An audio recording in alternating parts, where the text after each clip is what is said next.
Hello, and thanks for joining us on the second day of International Crisis Group's annual Watch List Policy Dialogue. I'm Alyssa Jobson, Crisis Group's Director of Global Advocacy, and I just wanted to say a few words of welcome before our panel on Lebanon begins. The Policy Dialogue is part of the EU Watch List series, a set of publications and activities that Crisis Group tailors to the EU and its member states. The event, which took place yesterday and is ongoing today, provides an opportunity for exchange between policymakers, diplomats and practitioners that work on Europe's peace and security activities.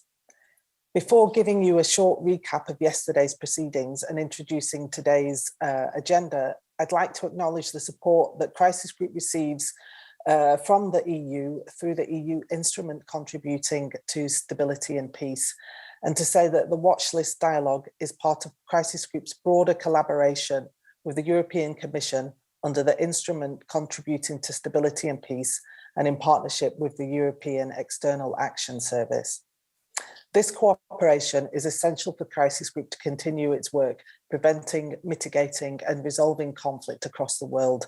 It also allows us to meaningfully engage with the EU and its member states, and helps us to identify realistic and actionable policies that the EU and other policymakers can take in their efforts to help maintain international peace and security.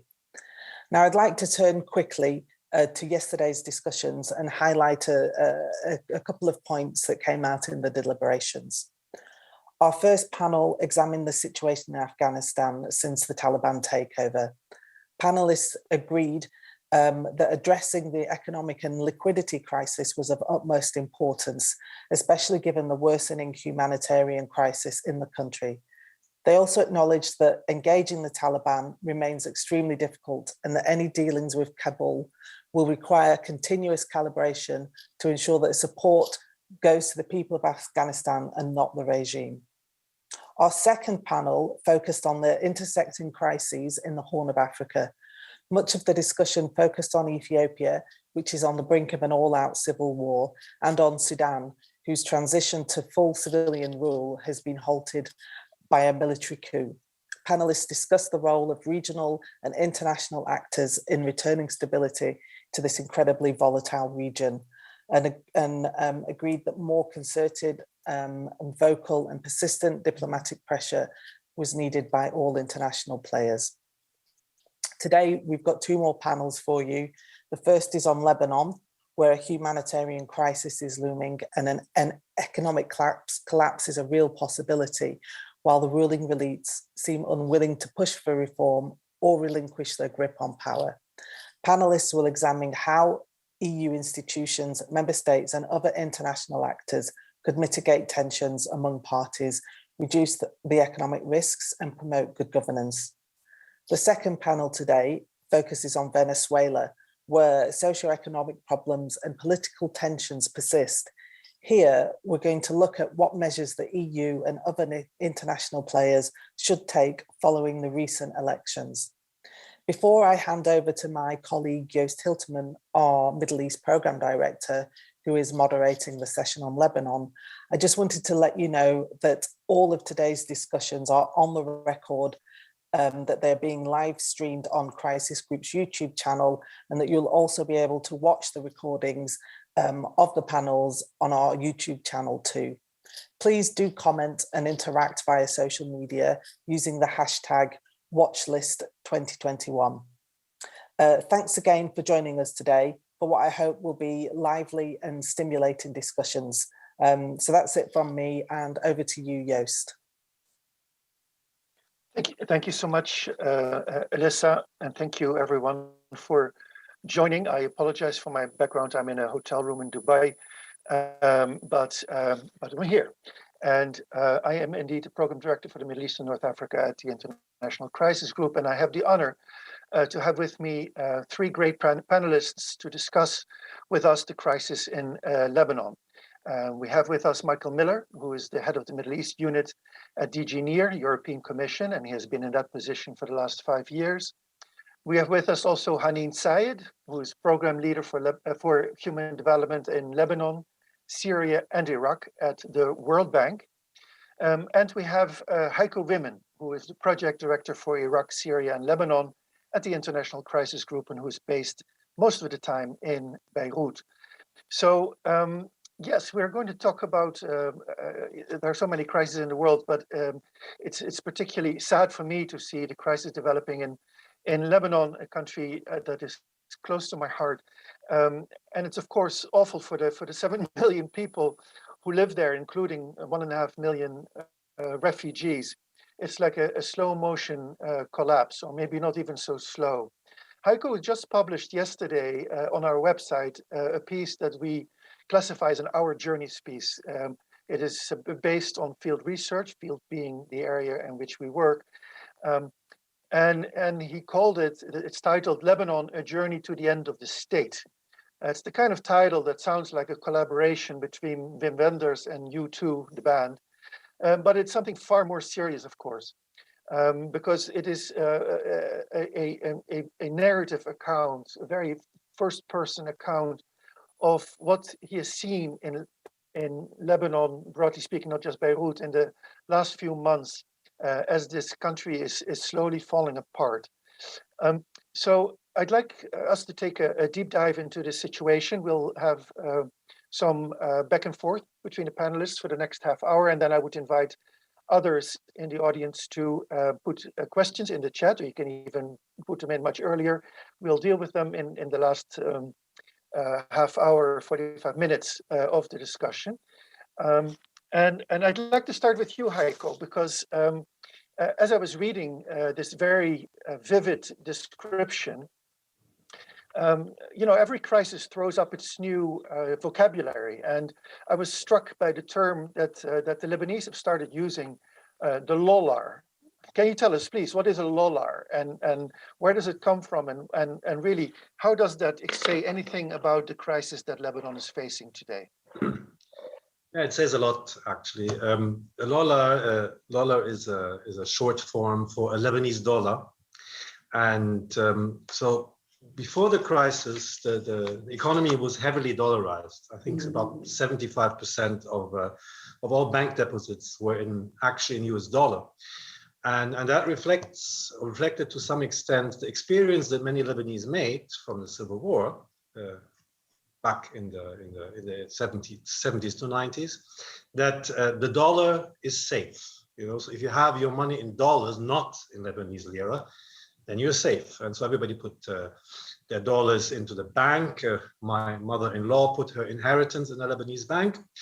And then one day in November, we woke up and we could not withdraw dollars anymore from the dollars that we had in the bank, or we could, but limited. The limits went down and down and down. And after that, at some point, there were no dollars left that you could withdraw. So a dollar is a dollar that you have in your bank account. It's trapped in the Lebanese banking system. You cannot take it out. If you can take it out in liras at a very, very bad exchange rate, 4,000, some of it 4,000, the rest of it in 1,500 liras for a dollar, while the market rate now is 24,000, 25,000. So essentially, everybody who has dollars in the bank effectively has lost about 90% of their savings, really. You know? And the only thing that you can do with these dollars nowadays is pay off debt. You know, because if you have debt or anything that you need to pay in dollars that is denominated in dollars, pre-crisis agreements, really mostly debt, like for whatever you like, property you built or you bought, that you can pay off with these bank dollars. You can just shove them over to somebody else who can also do nothing with them, you know. But your debt is extinguished, you know, and you don't know. Maybe in 10 years a dollar will be a dollar again, and then you actually have to pay it in real dollars. So better now, you know. And so you have the funny situation that if you have a dollar in the bank, you cannot do anything with it, but then somebody else needs it for those purposes, these dollars, to extinguish debt. And you can sell those bank dollars to somebody else as a huge markdown. I think now if you give somebody a check of over $100,000 in a bank, that are in the bank, trapped in the bank, then he may give you $20,000 in cash for that. That's a lot. Thank you, Heiko. to the extent that there are silver linings in a crisis like this, and really there aren't, but this would be one, I suppose. But let's take a step back. You've given a very sort of personal account, referred to your family, your mother-in-law, and so this is a situation that people face on a daily basis. But I'd like to ask Haneen, who as a World Bank economist has a broad overview of the economic predicament there. Can you explain to us in a minute or two what is the country facing at the moment, economically and financially speaking, and socially? Thank you very much. And I want to first express my appreciation for the International Crisis Group for inviting me to this very important series. Actually, I'm equally interested to hear about the Afghanistan discussion and Ethiopia and the like. So thank you very much for shedding the light on some very critical areas of the world. So Lebanon, what is it facing? I can tell you that today it is facing a fourth year of negative economic growth. So we started, in fact, before the October 2019 revolution. Already the year before, Lebanon's economy was in negative growth, at least 2% negative. And then it increased to about 7% negative growth in 2019. And 2020, last year, was very dramatic with more than 21% negative growth. And this year, we are projecting another 10% negative. So you can imagine what this means. Essentially, Lebanon came into the crisis with a GDP of about $55 billion. Today, it is about $20 billion. Real per capita GDP has fallen by close to 40%. And this is the kind of economic contraction that we normally witness in times of a war or protracted conflict. So this is all happening within 3 years, very dramatic. And therefore, in the spring of 2021, the World Bank issued what's called our Lebanon Economic Monitor. It's a twice or 3 times a year document looking at deep look into the Lebanese economy. And what we looked at in that piece of work is for the past 150 years, we analyzed the economic and financial crises that have taken place. So the important point is that there's many financial crises that happen around the world. This is not unique. Lebanon is not unique in that sense. But what is unique is the depth, the severity, and the short period within which this contraction has been happening. And comparing Lebanon's current economic financial situation with episodes that had taken place globally in the past 150 years, we have ranked Lebanon among the top 10, possibly the top 3 most severe crisis episodes. The worst one being the Civil War, Spanish Civil War, and then in Argentina. But basically, Lebanon is really up there in terms of, unfortunately, the depth of its economic crisis. Now, what is this translating literally into people's lives? Poverty has increased dramatically. Now, there are no updated poverty figures, and this is one of the legacy issues in Lebanon. It is a very data-poor country. Doesn't produce very good statistics and data, but using projections and estimates and coalescing among different agencies, ESQA, ourselves, and so on, poverty is at least increased by 40% in the last 2 years, 2.5 years. Again, the important point is that it's very fast and sharp in a very short period of time. So today, possibly close to 30% of the population could be under the extreme poverty line, which is the food poverty line, i.e. anyone below that cannot afford the basic food. And then maybe close to 70% are under the overall poverty line, cannot afford food and housing and health and so on. If we just look at inflation, how fast that has risen, I'll give you a number. Since 2019, inflation has gone up by 450% in Lebanon. This as measured by the CPI, the Consumer Price Index. So, and I can go on and on with kind of figures, of course, already about the currency I mentioned. People cannot access their money. So, middle class has almost been wiped out, and public services are almost coming to a halt.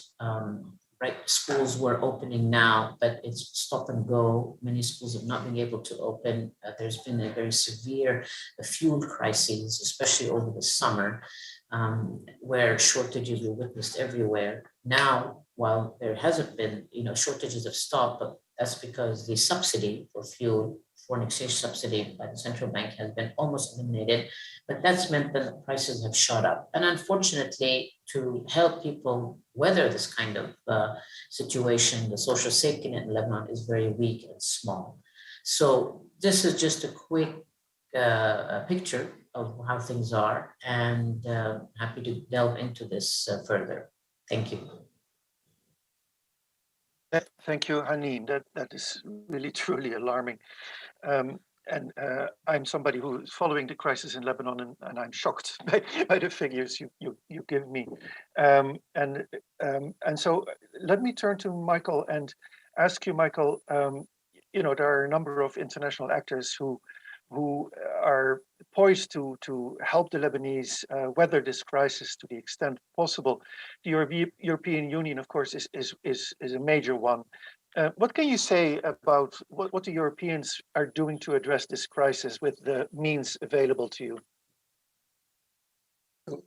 Thank you very much, Joost, and thanks to ICG as well for inviting me to speak on this panel. It's a great pleasure to be with you again, despite the fact that we can't do it in person. That's a pity, but okay, that's with the situation we find ourselves in. Now, what I wanted to say was how much for the European Union Lebanon is a valued partner in the Middle East. So the country's stability, the country's prosperity is important for the region, and it's also important for Europe. And we do recognize, as you already mentioned, Joost, the fact that Lebanon is hosting, and has been hosting now for almost 11 years, a very significant number of refugees from the conflict in Syria. So what I would want to say is that, yes, we are doing a lot, and I'll unpack that in a moment. I think that without external support, we need that. We need to continue to invest in solidarity with the Lebanese people, but it's more than that. So I think without political will on the Lebanese side and an intention to act on structural reforms that are very long overdue, then whatever we do will not be enough. So external support is not enough. And it's a recognition of reality that I want to put on the table. And it's also a recognition that, in fact, more than anything, what we need is the confidence for a return of private sector investment and of Lebanese finances to the banking system for productive investment. And without that confidence, it's very difficult to see us or Lebanon digging itself out of the economic crisis in which it finds itself. And Haneen has very amply illustrated just how deep is the economic crisis. I would want to add that this is not just an economic crisis, it's a political economic crisis. So the political institutions in Lebanon are in gridlock, they are not functioning. And on top of that, you have a broken social contract. So there's a lot to be done here. It's a very complex situation indeed on the ground. And it seems to the European Union that the Lebanese people are paying an extremely high price for inaction on the part of the Lebanese political elite. So you asked about what the EU is doing. I just wanted to recap some fundamentals, Joost. So since the start of the crisis in Syria, we have made available in Lebanon grant financing of the order of 2 billion euros. So it's a phenomenal amount of funding that we have made available for Lebanon's own development, but also to help it weather the impact of the Syrian crisis, then the impact of COVID-19, then the impact of the Beirut port explosion. So there's an awful lot going on here, and the grant financing is of a very significant magnitude. Last year in 2020, what this translated into was new grant financing worth 321 million euros. And in 2021, what you will see is that the European Union will make available 291 million euros in grant financing. So we will also shortly announce new our intention to make available a very large envelope of financing in the period 2021 to 2024 for the continued Syria crisis response, which obviously has a very big impact on Lebanon. Now, what I wanted to say here is that the funding demonstrates the European Union's very strong solidarity with the Lebanese people. But I would be missing part of the message from Brussels if I didn't stress that we are also rather frustrated with the political class. So this is why we have Foreign Affairs Council conclusions that we adopted in December of last year, which basically state that there is conditionality that applies to our support for Lebanon. It's a little bit tough love, if I'm honest with you, so tough love in the sense that we see that there are things that need to happen before all the levers that we have at our disposal will be effective in helping the Lebanese. So we don't just want to put money in to keep heads above water for a further 2, 3, 5, 10 years. We want to see the country get back on its feet. We want to see the emergence of accountable state institutions, and state institutions that are not only accountable, but also feel themselves and act as if they are accountable to the Lebanese citizens. And on that basis, then the money that we can put into Lebanon, that can be far more effective. So what I wanted to illustrate here was that unless we see serious reforms put in place by the government of Lebanon, then we will not be able to use budget support or macrofinancial assistance or guarantees for public and private sector investments in the country, or our blending tools, which allow Lebanon to borrow at extremely low subsidized rates of interest. And this is going to be obviously a huge problem. What it adds up to is, as I mentioned, we need to move on from the current situation, put a little bit of structure into it. Joost, I don't know if you want me to go on now about our priorities in terms of reforms, or if you want to take the microphone back. We'll come back to that later. Thank you, Michael, for even asking that. I will come back to you, and you will have another bite at the cookie, so to speak. But I want to go around the room one more time, at least. In the meantime, I would encourage listeners, I suppose listeners is the right word now, to put questions in the chat function, and we will come to these in a little while. But Heiko, so we've heard the economic analysis. We've heard what the European Union can do in terms of financial assistance, but we've heard the word reform mentioned and the need for it, of course, in order to really unleash or make available the kind of support that might make a real difference in putting Lebanon back on its feet. How possible is real substantive reform in Lebanon at the moment? What would it require, in your view? Because clearly, you know, we not only have this economic and financial crisis, we also have political stagnation. Well, I mean, it's a very, very heavy lift, right? So that's just to say that at first. So I would say, I mean, there are a few emergency measures that are necessary, and then there are others that are more long term, and both are equally difficult. The most urgent part, I think, is to reactivate or revive the financial system. I mean, you can't have an economy without banks, right? You can't have an economy with the financial sector. So that, if there's no credit, you can't transfer money abroad into the country, and so on and so forth. So that's one of the very first steps, and for that they have some very tough political decisions have to be taken, and those affect the interests of people with interest in the banking sector, the financial sector, and the financial and the political sector are very closely intertwined. So in a way, you're asking or you're expecting from a couple of actors to act against their own vested interest. So that is a very huge lift, and attached to it, you have the trouble with the audit of the central bank. I mean, the central bank will be central, and that's not only a pun, it's just a fact, in any attempt to fix the situation. I mean, the money that comes from the IMF, if it comes, it has to go somewhere, right?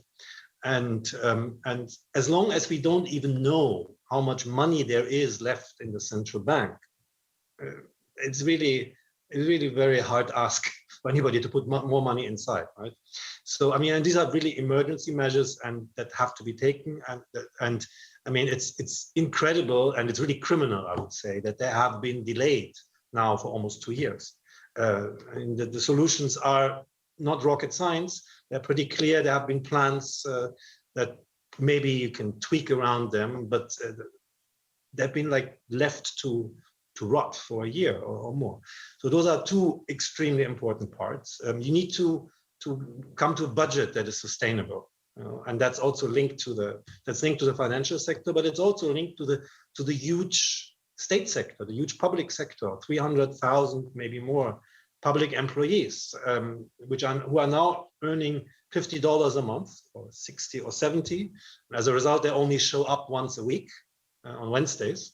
And that also already tells you how much you can expect in terms of reform. And in the end, somebody has to implement these reforms. If public sector employees don't show up for work and have no reason to show up for work, then how are you going to do anything? So you have to raise their salaries to a point that makes sense, but you have to also get rid of a good part of it.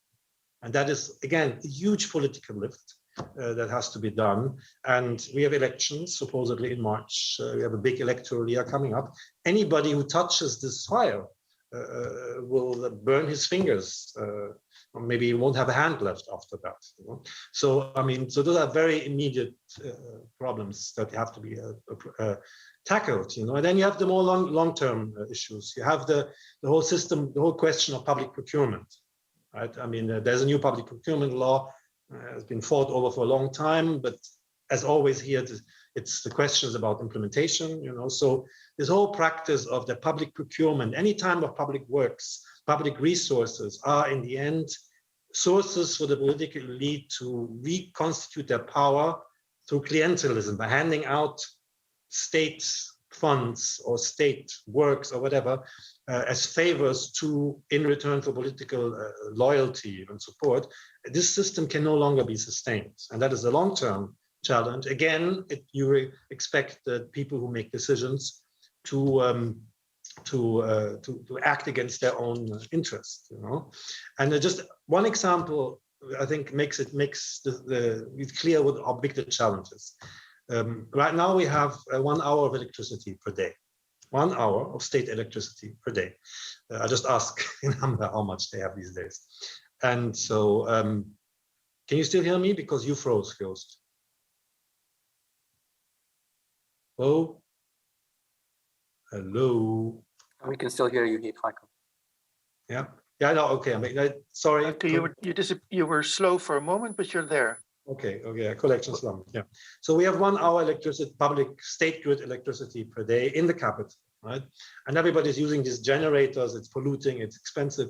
So there are plans and schemes how to address this. There are plans to bring in gas from Egypt, electricity from Jordan, all good solutions to get energy at a better price and be done more sustainable. But for this to work, you have to start actually applying a tariff that reflects production cost, or whatever you have to pay to the Jordanians and the Egyptians for this gas and electricity. You have to be able to collect these tariffs, you know, and you have to look at the electricity company, which has been like a grave for billions of dollars over the past over the past 20 years, you know. And so even to do these like really urgent, immediate improvements, you run into a legacy of structural, I'm not sure what the right word is, of structural disaster, ingrained structural disaster, that to entangle is extremely difficult in a situation where you have a political leadership that is delegitimized, that does not have the legitimacy to expect or to demand more sacrifice from the population, that is facing elections and so on and so forth. Very good, Heiko. I may push you later on a little bit more on the question of what should happen beyond the measures you've outlined, which all make very good sense, but it doesn't look like they're very likely to happen. So and then comes the bigger question: what does Lebanon need?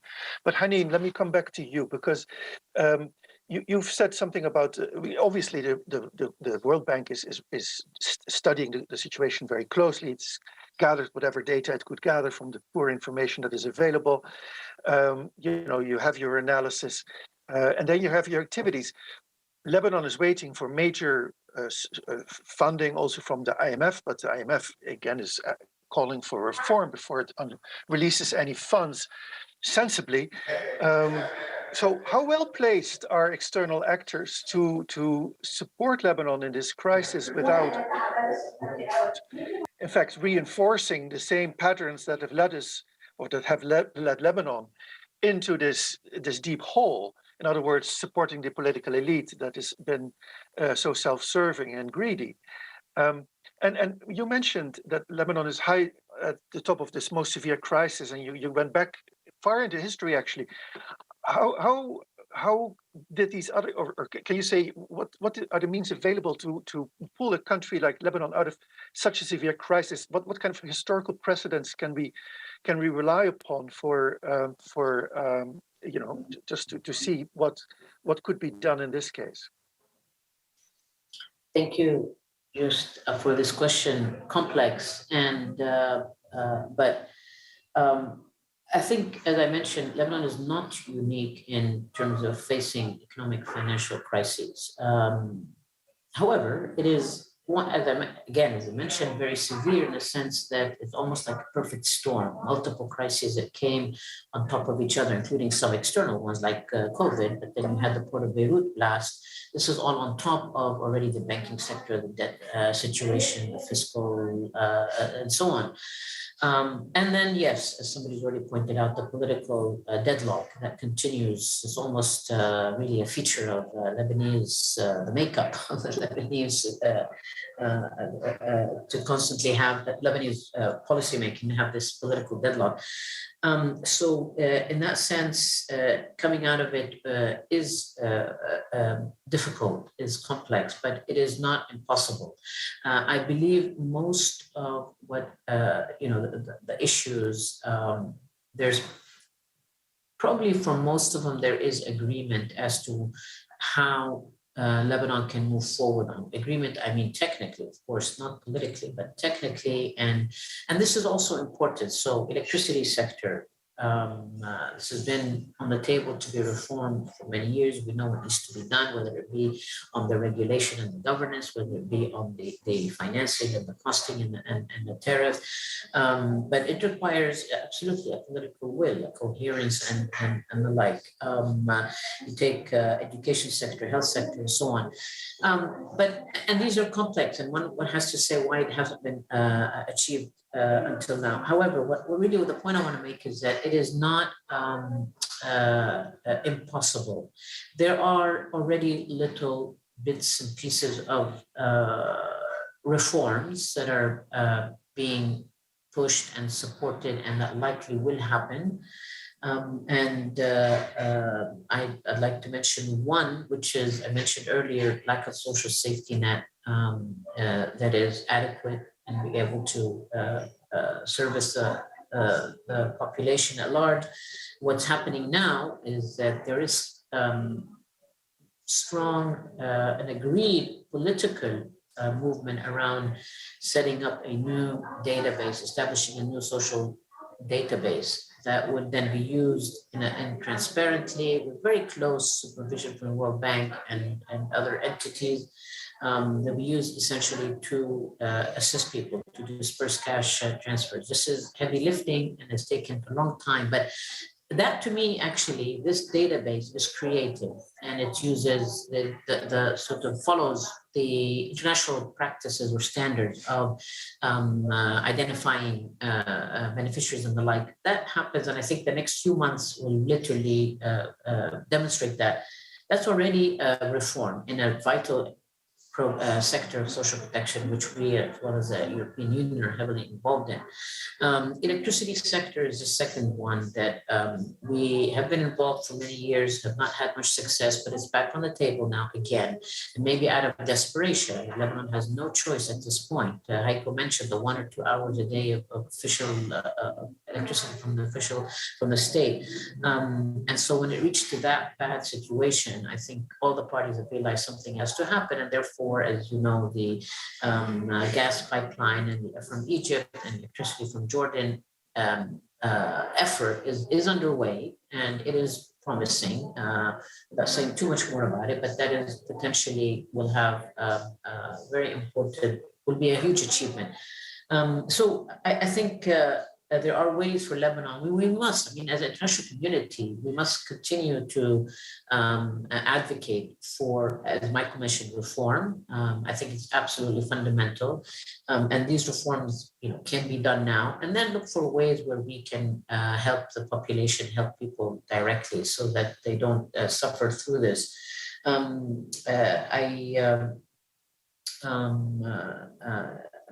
I believe essentially that this is something Lebanon can come out of. It is needs continuous engagement from the international community. I think there's just and the Lebanese know that, they actually appreciate that, and in fact look to us many times to help adjudicate between or mediate between the different political parties, and I guess we've gotten used to playing that role.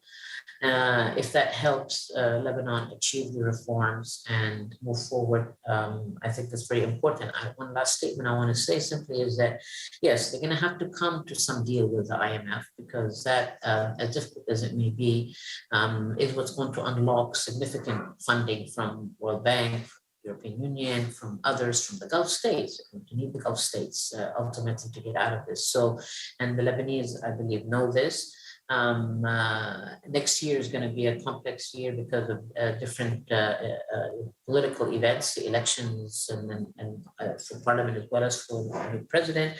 But one has to still remain hopeful that this will bring change to Lebanon. It may be slow, but I think that's it's the only way forward. And there's more and more consensus, I believe, among different in civil society, which has become extremely active and engaged in economic and financial issue, which was never the case before. At least now you hear so many that are asking questions, that are getting involved, excellent TV talk shows on the economic situation. So there's more awareness of where Lebanon was, what were the mistakes, and where it needs to go. So we hope that this, with the support of the international community and the dynamic that has started to change in the country, be able to help Lebanon get out of where it is. Let me stop here. Thank you. Thank you, Haneen. It's certainly good to hear that however dire the situation may be, there could be a way forward, and that the commitment of the international community is strong to help Lebanon out of this trough. There have been a couple of questions already come in from the audience. I'll turn to them shortly, but I want to continue this conversation a little bit further. Michael had mentioned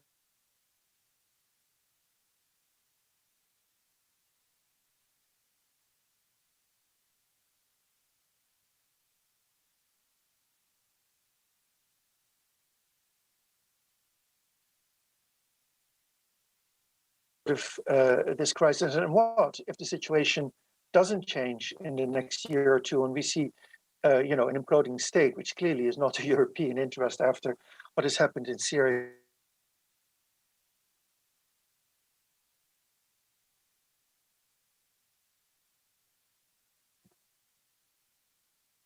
I'm afraid I cannot hear you. You couldn't hear my question? Can anyone hear me? I can hear you now, but I missed your question. Okay, let me put it again. Sorry about that. The connection is not always strong here. So I said we have a couple of questions from the audience. We'll come back to that in a minute. But Michael, I wanted to follow up on what you had said earlier, that you wanted to mention the sort of the priorities for the European Union in Lebanon. And I wanted to add to that, if you could say something about what leverage Europe has to help Lebanon out of this crisis, given that the elite is so entrenched and is, of course, it's in its self-interest not to take all the steps that it should be taking in order to get Lebanon out of this crisis. So what if the situation doesn't change? The big what if question, what could Lebanon, what could the European Union rather do in that case? What's left? Thank you, Joost, and I got you the second time round. So let me start by saying that I think Heiko and Haneen have hit the nail on the head when they talk about the fact that that certain reforms have gone forward, but implementation is really the challenge, and there are certain reforms that remain stuck. So what I wanted to start with was a point that for us is particularly important, which is that we see that there is limited administrative capacity on the side of the government of Lebanon that we recognize. That's not entirely new, but it is very acute now because of the devaluation of the Lebanese pound and the fact that civil servants' salaries are paid in local currency.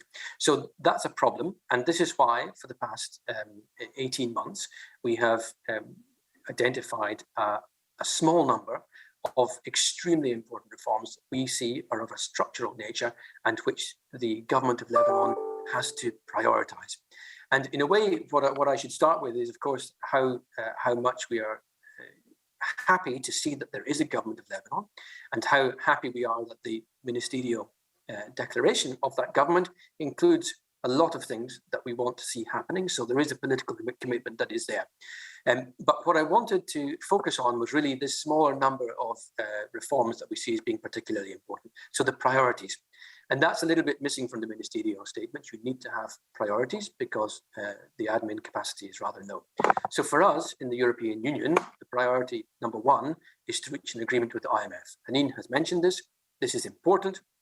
The prior actions that we anticipate the IMF will insist upon will, in fact, encourage reform-minded politicians in the government of Lebanon to take forward the action that is needed on deciding on the repartition of the debt burden and on basically the reset of the financial sector, which really does now need to happen if you want investments to flow from outside of the country. That's number one. Then we see structural reforms. So again, a small number of structural reforms for which, in the view of the European Union, we expect the government of Lebanon to focus upon. So here we have judicial independence, we have work on anti-corruption, we have the public procurement law and its implementation now, as Heiko has mentioned, now that it is adopted. And finally, we have electricity sector reform. And if you allow on this last issue, I think Heiko's use of this sector as the illustration of the depth of the crisis is a very appropriate one, given just how much of the revenue under the control of the government of Lebanon goes to work to keep this sector in a pretty poor state, in fact. So even with the subsidies and the efforts and the political effort that we've seen, we see enormous problems. So we still want specifically to see the establishment of an independent regulator for the sector. For us, this is of primordial importance. Then, as already mentioned, what we want to see is that there is a proper tarification policy in place. This has to, in fact, cover the cost of production, the cost of investment in new infrastructure, and operational expenditure and maintenance. So you need to move from the situation which is now, it's just not sufficiently ordered, to one in which there is a properly planned budget. And even if that may not happen overnight, there is sector planning in place which is convincing and which serves to increase our confidence in the capacity of the government of Lebanon to do this work and take the reforms forward and deliver, because that's really what we want to see happening. So there is an awful lot of solidarity and support for the Lebanese people and the government, but we need delivery against these reform expectations. And by the way, reform expectations to which the government itself has signed up. So in a way, we should be pushing at an open door, but sometimes the door remains closed, I regret to say. Now, what leverage does the EU have? I think we have plenty. I mean, I believe, if we boil it down, we have this issue of confidence. So the EU can send signals of a political nature to endorse what the government of Lebanon is doing, to encourage the right approach to taking forward reforms. That is in our power. We are just about to start discussing with the Lebanese what should be our priorities for the EU-Lebanon partnership for the coming years. That's a negotiation that has not yet been launched, but where we are progressing well. Then we are, on the basis of that discussion, we will be able to discuss with the Lebanese what is our longer term planning for our support, the money, where it should go in terms of supporting Lebanese reform ambition. So the political signal, I think, is clear. The other effort that I think is one in which we are very well placed right now is our support to civil society actors. So, Haneen has mentioned this. I think it's particularly important.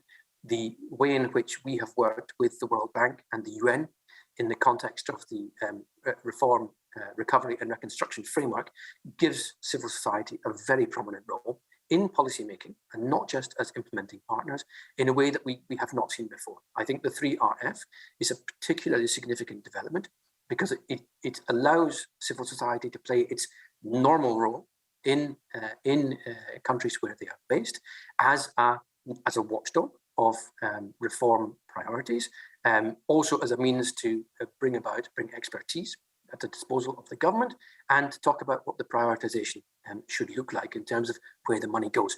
For me, this is really significant. It's about the NGOs. It's equally about the private sector. So that is important. We will continue to support the role of civil society in Lebanon. And if anything, you will see that this will intensify in coming years. Now, the third issue that I would want to mention here is the fact that we actually do have a sanctions regime in place for Lebanon. So this is in place since July. I guess, Joost, you want me to say a word about this. You know that this is currently there is the legal decision has been taken, the political decision has been taken, but there are no names included in the annex of those who you would need to list if you were going to put in place restrictive measures. Now, the reason why we went for a sanctions regime vis-à-vis Lebanon was precisely to say that we did not want to see further blockages in terms of forming the government. We do not want to see that the elections scheduled for next year would be postponed or not happen at all. And we would not want to see these essential structural reforms blocked sine die. So the sanctions regime is not there because we want to take action. It's there because we want to encourage a change in behavior. Now, already what we saw was that, of course, there was a lot of interest and, if you like, political noise around the adoption of the sanctions regime.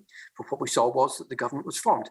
I would like to think that there is a direct link there, that there is leverage for the European Union. We are serious about this tough love that I mentioned in my first intervention. And therefore, it is important that it's understood that these things that we want to see happen, well, we want to encourage them. So that is one thing. Of course, we do want to see the elections scheduled next year take place. I have to say as well that we do want to see that there would be the investigation into the responsibility for the port blast, that would come to some sort of meaningful conclusion. And then there is responsibility that is taken. And this brings me back again to this issue that I will repeat, which is confidence. We have to be confident that the government wants to undertake reforms and that the judiciary can act in an independent manner, because without that, there is a political issue about responsibility for the port blast, which caused so much destruction, but there is equally a lack of confidence from investors in being sure that they can put their money in, that they will be treated equitably before the law, that they will have access to justice, and that they will be able to get their investments out in case they decide that that is what they want to do. And for now, all these rather complicated issues are overlapping, and there is still obviously very important work still to be done. Thank you. Thank you, Michael, for adding layers of complexity, and I certainly will add some more.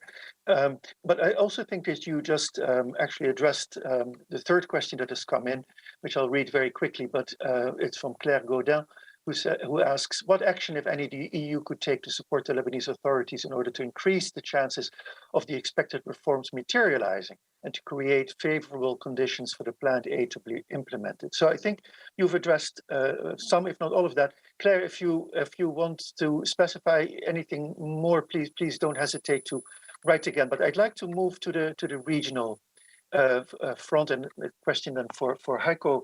Mostly, Muriel Asseborg asked about the role of the Arab Gulf states. They have put also some pressure on Lebanon. And do you see that this is working to support reform, or the opposite? And a related question, because it involves external actors, but is going from the inside out in this case. Hilde Deman, asks about the wider regional implications if the situation deteriorates much further, which it very well might, of course.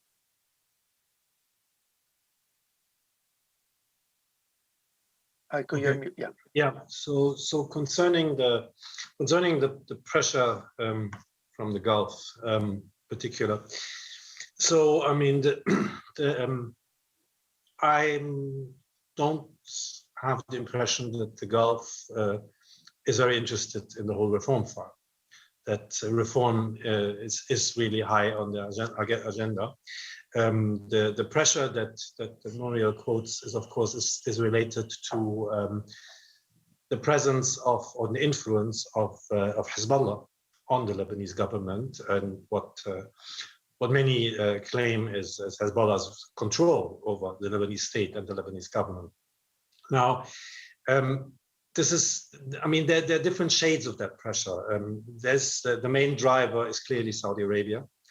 And it was Saudi Arabia that responded to statements that the Lebanese minister made concerning the war in Yemen, with a very harsh reaction, and other Gulf states have followed different measures, but it's clearly Saudi sets the tone here, and the Saudi foreign minister has clarified in the subsequent interview that this was maybe like the last straw that broke the camel's back or whatever, but it's not about that minister. It's really about Hezbollah and Hezbollah's supposed control over the Lebanese state, political system, and of course this ties in with the whole regional Iranian-Saudi confrontation, or attempts to find a way out of this confrontation, attempts by the Saudis to find a way out of the quagmire they are in Yemen, and getting the Iranians to be cooperative, maybe. There are claims that right now the military situation in Yemen doesn't look good for the Saudis. There are claims that Hezbollah is very closely involved in the military efforts of the other side. So these are really like things that have nothing to do with the reform question, the reform file. But of course, they put additional pressure on the system, and it means that the Lebanese government is currently paralyzed on two accounts. On one account is the conflict over the investigation into the port blast, where a part of the government, the ministers that have been appointed by or loyal to Hezbollah and Amal in particular, want this judge to be changed because they think he's biased and is going to turn this into a case against them. So that's the one conflict that the government is paralyzed about. And now it's paralyzed about the question, so should this minister resign? Should he not resign? Is this Saudi imposition on Lebanon that is unacceptable, as Hezbollah says and insists on?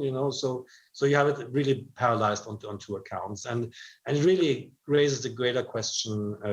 As long as the Lebanese system is so penetrated by regional players, and tumbles into crisis, or tumbles from one crisis into another that is also related to the regional tensions, can you actually find a way to do very politically difficult reforms when the system is already so much under pressure and so much dysfunctional on that end?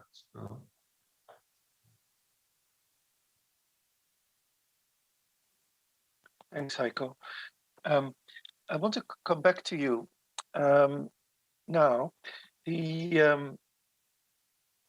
are, as an international crisis group, of course, we look at crises, and Lebanon is very much a socio-economic crisis. And there is the potential of conflict. You've just now hinted at it. And so we are also a conflict prevention organization. We've already seen violent incidents on October 14th and previously.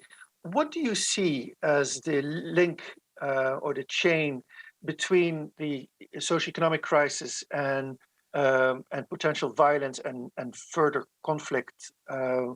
What is that link? So that's one question. The other one is related to the, Lebanon is a very weak state. It was a weak state long before this crisis, but it was a weak state that was able to survive in part because in the regional equation, the two or the main protagonists on either side needed Lebanon to remain relatively stable. It was in their respective interests.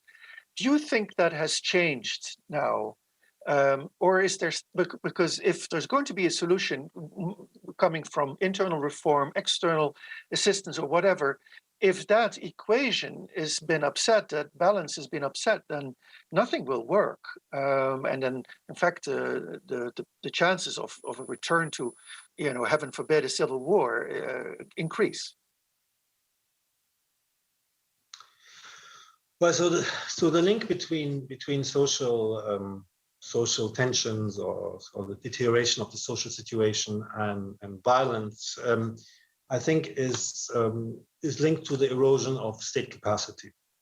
So you will have, which policeman is going to put his life on the line if he earns $50 a month or 60, right? How long can you send the army to police protests?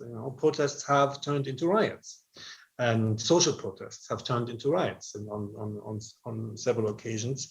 And the army has basically been sent most of the time to control this.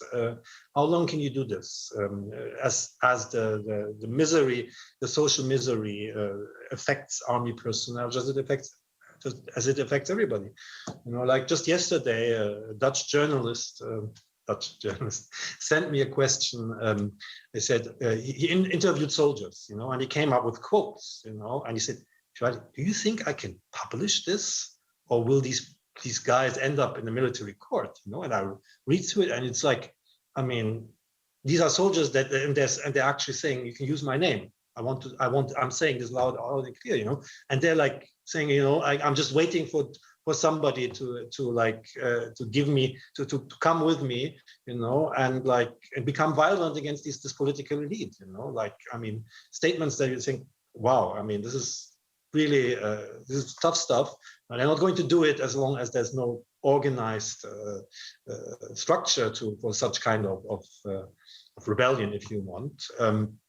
But you can imagine, if that's how these people feel, how much longer are they going to defend this state that gives them absolutely nothing and just puts them at the front line?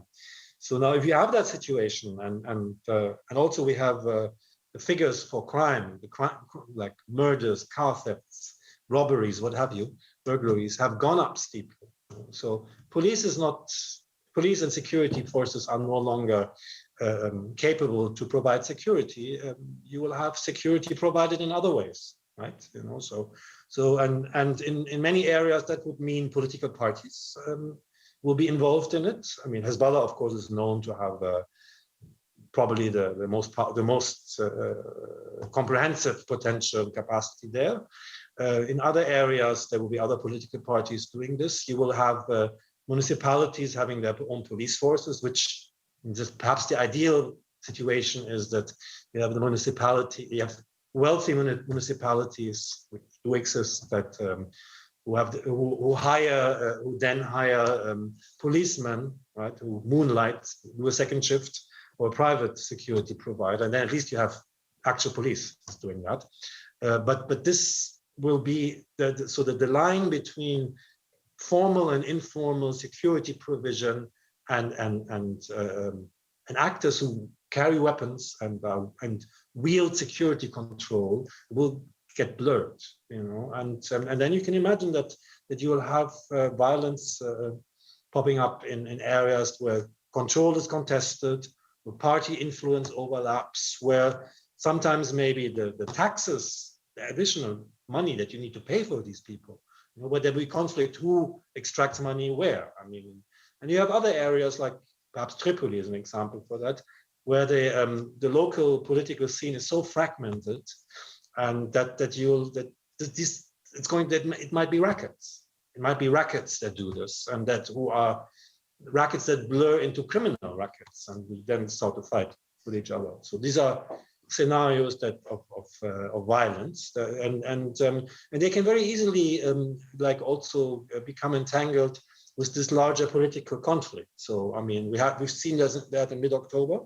You know, there were clashes between supporters of Hezbollah and Amal, and maybe people supporting the Lebanese forces. Not entirely clear, but in the aftermath, you have, I mean, the discussion and the tension that builds up through that means that I think now in these areas, probably people who live in these areas that were, like in this case, Christian and Shiite areas overlap or intersect or border on one another. These people will accept it that there will be armed people in the neighborhood to protect them against the other side.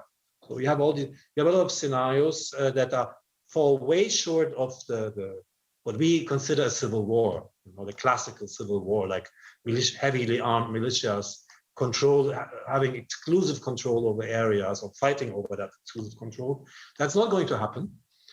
Not today. Not in close. Not in the near future, but also we should remember the Lebanese civil war started in 1975, but the build-up for that war took 5, 6, 7 years, and it started where, you know, in a situation where one side, back then the Palestinians, were very militarily very dominant. Nobody would really challenge them, just like nobody wants to challenge Hezbollah now can, you know. But 5, 6, 7 years, you had another force that then challenged, you know. And so I would not say in the long run, if the situation does not improve, I would not rule this out.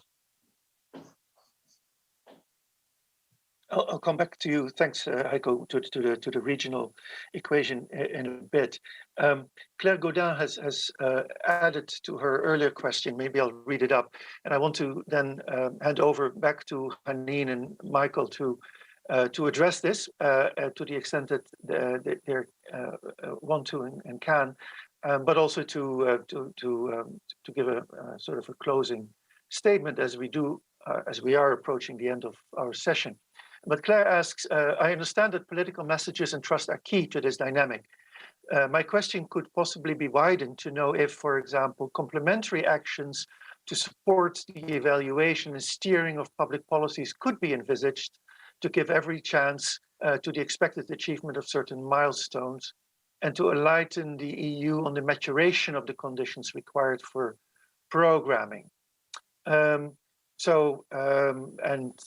not asking you to address this, but if you can, please do. But Haneen, let me go back to you first, and again to end this.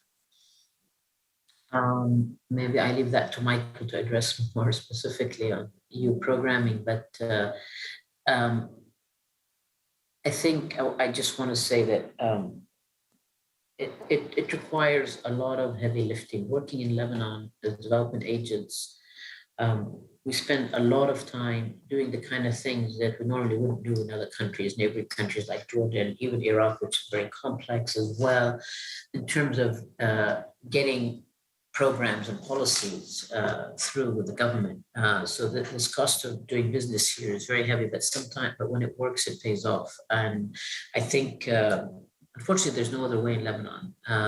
We have to be pushing tough love, as Michael was saying, providing incentives, coming at it from this way, talking to the different stakeholders. And I mean, really, and this is, by the way, a lesson that we've learned at the World Bank. We're not very good at always talking to civil society and so on. And simply because our programs tend to go through government. But we've learned very clearly since the October Revolution that in Lebanon, it's almost impossible, impossible to do things without reaching out to civil society, but also, being really in connection with the different stakeholders, political, non-political, and just keep the course steady. A year ago, we published another Lebanon Economic Report. We called it Deliberate Depression, i.e. this was a man-made depression that was happening in Lebanon. And actually, I want to stress on man, because almost 99% of policymakers in the last 30 years in this country have been of one gender. But the point being that this is a crisis that was, yes, almost deliberate in the making. Maybe the outcomes weren't entirely known by the actors initially, but that how it also means that to get out of it, there can also be a deliberate effort by, and I'm not of the view, there are those that say the current political class cannot get the country out of its crisis. It has to be a total change for something else totally different to come. Well, first of all, it's, Lebanon as a democracy, change will be slow. You don't have one dictator head, for example, to say, okay, we get rid of him and we start over. No, there are many, many heads which you have to deal with. So it's not an obvious thing that so change will come slow. I think the parliamentary elections, which are absolutely key to happen, and the international community must always be pushing the fact that they happen transparently, whether it's March or May is kind of irrelevant, but they must happen.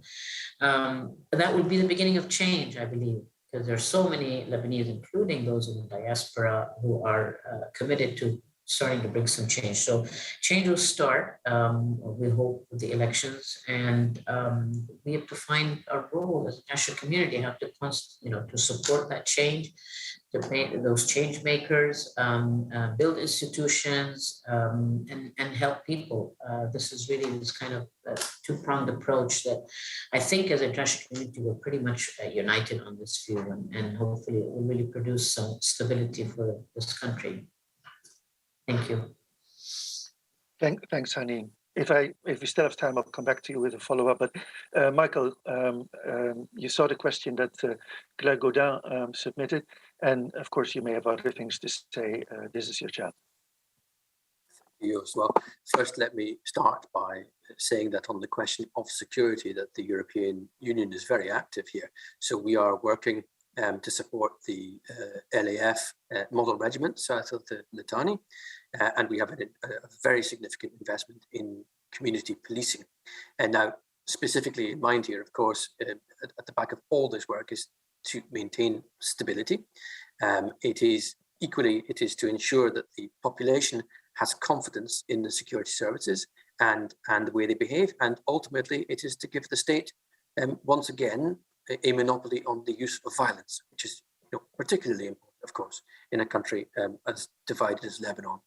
Now, on Claire's question about what the EU can do, I think we have any number of possibilities if we can just get our foot in the door and we find the right interlocutor with whom we can engage. So political will is everything. But if I were to enumerate what we can do, of course, since we have the government formation, we've come back into the ministries with technical assistance, trying to impart expertise and know-how, support the ministers in their job of turning around their different ministries. So this is happening now. We are present on the ground again.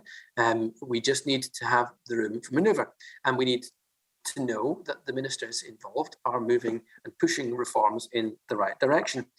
I want to come back to the 3RF because I think the 3RF is an engagement that we've seen between the donor community and the government. And the significance here is that we see the prioritization of reforms. So for me, it's an important thing to underline in this panel today. Equally, I think support for civil society, which I've mentioned already, well, we need to continue with that, because those are alternative voices that do not always get heard by the Lebanese ministries. And if I were to add a final point, I think, you know, there are lots of things that we do in different parts of the world. Here in Lebanon, we've offered to conduct a peer review, for example, of the independence of the judiciary. These are things that work elsewhere. So it's not a bureaucracy or political entity like the European Union coming in and wagging its finger. It's about ensuring that peers talk to peers when it comes to reform of particularly sensitive sectors that go to the heart of national identity and of the sense that Lebanon is in control of its own destiny. So for us, all the options are there. It's about political will. Now, Joost, you've given me an opportunity to wrap up from the European Union side. So let me just say, I mean, what our intention is in a nutshell in the coming months. Basically, it's to continue to engage with the government of Lebanon. And it's going to be an engagement that is mixed with strong and demanding focus on the delivery of reforms, to which the government itself has signed up and where we think that the priority should be put. So that's the top line message. And we are going to deliver support, in particular support that will help ordinary Lebanese cope with the fallout of the economic and political crises. So we will deliver in the field of education, as we have done for many years. We have an enormous amount of money, well over 150 million euros in social safety nets. So we will continue to work there, because we need to ensure that the most vulnerable do not fall through the gaps, that there is a perspective for them of recovery from the current crisis in the medium term. So we will deliver support to encourage these reforms. We've got a clear political commitment that I want to stress here to restore trust and confidence in the government of Lebanon. What we want to see is that the government of Lebanon will be in a position to deliver services to its population, services that any citizen in any country in the world has the right to expect, basic services of education, healthcare, water, basic economic livelihoods, and jobs, and its security. So that's what we want to continue to do. All of this, you know, this is the short term, but of course, what this means for us as the European Union is that we leave the door open and we pave the way for the midterm structural reforms. I think we all on the panel, we all agree that they're particularly complex because of the political, economic situation that prevails in Lebanon. Thank you. Thanks a lot, Michael. Heiko, we only have a couple of minutes left, I'm afraid, for you, but I want to, let's forget about the regional equation for now. We recently put out a report that you researched and with a consultant working with you called Lebanon's Compounding Crisis. And in it, you laid out some recommendations also that you think could be done, and that is not limited to World Bank or European Union, but more broadly speaking. Can you give us a quick overview of those? What is a sensible way forward that is actually doable in the current crisis? Well, I think the first thing we have to realize is that this crisis is not going to go away within a short period of time with some political fixes like a quick IMF program, and in half a year we're out of the woods. So we think we have to think about 1 or 2 years minimum, where external actors have to make sure that the social situation does not deteriorate further, and make sure that the security situation does not deteriorate any further. And there are quite a few things that are being done already, and I think that some of it can be expanded. I think we need to think about the security sector also in terms of salaries. We cannot continue giving them equipment if we can't pay the people who use, or the state can't pay the people who use that equipment. And many approaches or many organizations have shifted to approaches that where they try to identify parts of the infrastructure that work, like part of the state bureaucracies that work and that are efficient, and work with them directly, and also to identify key infrastructure elements. And one very important aspect is keeping the school system going. I mean, like if now we have these 2 years, I mean, the security sector deteriorates. I mean, that's bad, and it can have consequences that I've mentioned. But maybe it can be repaired. But if kids are not schooled for 2 or 3 years, that damage may be irretrievable on top of the losses of Corona. So I mean, find ways either around the Ministry of Education or with the Ministry of Education. I mean, that's really requires thinking out of the box and looking how the situation is on the ground, who you can work with, and be flexible about that. And I think this is happening. I think many donors are doing this. Many governments have come to that conclusion already. We should think about the private sector, what things that can be done to prevent it that companies that have a sound business model go bankrupt simply because they don't have access to credit at this point in time. Right, because they can't get credit to maybe shift their production, orient them toward European export markets, for instance, after the Gulf export markets are now closed, also for political reasons to a large extent.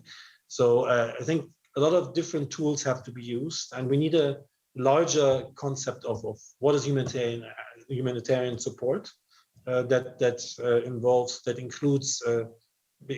As we said in the report, keeping the pillars of the state standing. Really. Thanks, Heiko. We do have to end, I'm afraid. I wanted to ask questions more about the role of civil society and the regional situation, but we won't be able to do it in this session. The world faces many serious crises, and we heard Hanin Syed say that this particular economic crisis is unique in the depth and severity and in the short period in which it came about. And so it presents new challenges that will be very hard for everyone to counter. And but it is heartening to hear at the same time that our institutions are committed to working toward this. It may be very frustrating, certainly for people in Lebanon who don't see a light at the end of the tunnel. But it's not for lack of trying. But I think in the end, real change will have to come from within Lebanese society. We have to leave it at this. We're going to take a 15-minute break, and the next session will start at 3:30 Central European time. So I bid you adieu, but not before thanking Michael Miller and Hanin Syed, and of course our own Heiko Wimmen, from the depth of my heart for your presentations and your presence here today. So thank you, and well, have a great rest of the day. Bye-bye. Thank you.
Hello, everybody, and welcome to the fourth session of the 2021 Crisis Group Watch List Policy Dialogue. On this fourth session, we will discuss what comes after Venezuela's recent regional and local elections. Obviously, as background, we have to say that Venezuela continues in a profound, not only political crisis, but also socioeconomic and even humanitarian deteriorating situation.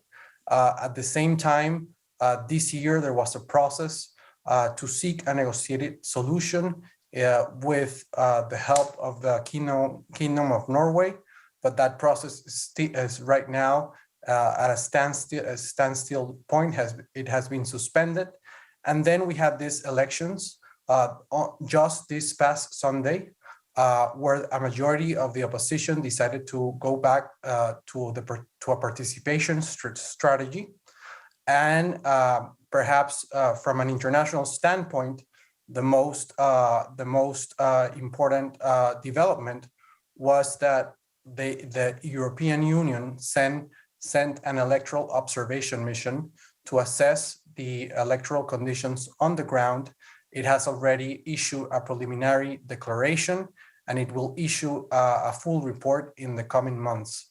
So obviously, all this situation begs the question: what's next? What's next for the country? Especially considering that in the years 2022 and 2023, in principle, there are no electoral events scheduled by the Constitution, but in the year 2024. There should be a new presidential election. So to discuss this, we have convened a very distinguished panel composed of Phil Gunson, our senior analyst for Venezuela. Phil has been in Venezuela since the conflict started when Hugo Chavez rose to power. Also, Marianne Jimenez, who is an academic. She is from the School for Global and Area Studies of the University of Oxford. And then Mr. Javier Niño Perez, the Deputy Manager Director for the Americas of the European External Action Service. Before we delve into the conversation, I would like to give the floor to Ivan Briscoe, the Director for Latin America and the Caribbean of the International Crisis Group. Ivan, the floor is yours. Many thanks, Mariano. Welcome to all our viewers and participants, and of course to panelists. Thank you very much for joining us. Just a few brief words before we begin. You may well be aware that Crisis Group has been working on Venezuela for a number of years, well over a decade now. It's one of our main areas of activity in Latin America for very simple reasons. The intensity of the political conflict there, which reached perhaps its highest peak from 2019 to 2020, and of course the scale of the humanitarian crisis manifests most clearly in the 6 million or so Venezuelans who have fled the country. This year appears to have marked some degree of change in the situation, in the scale of the conflict around Venezuela. Yet we're still unclear as to how great that is and how significant these changes might be. And I'm looking forward to the opinions of our panelists on that subject. As Mariano has mentioned, we've seen a series of electoral reforms and the deployment of the EU electoral mission. We've seen a certain moderation of the discourse, certainly in the United States, very clearly opposed to the Maduro government, of course, but also within Caracas. We've seen the start and then the suspension of talks between government and opposition in Mexico. And of course, we've seen most recently the visit of the ICC prosecutor to the country to open a formal investigation, seemingly with consent of the Maduro government.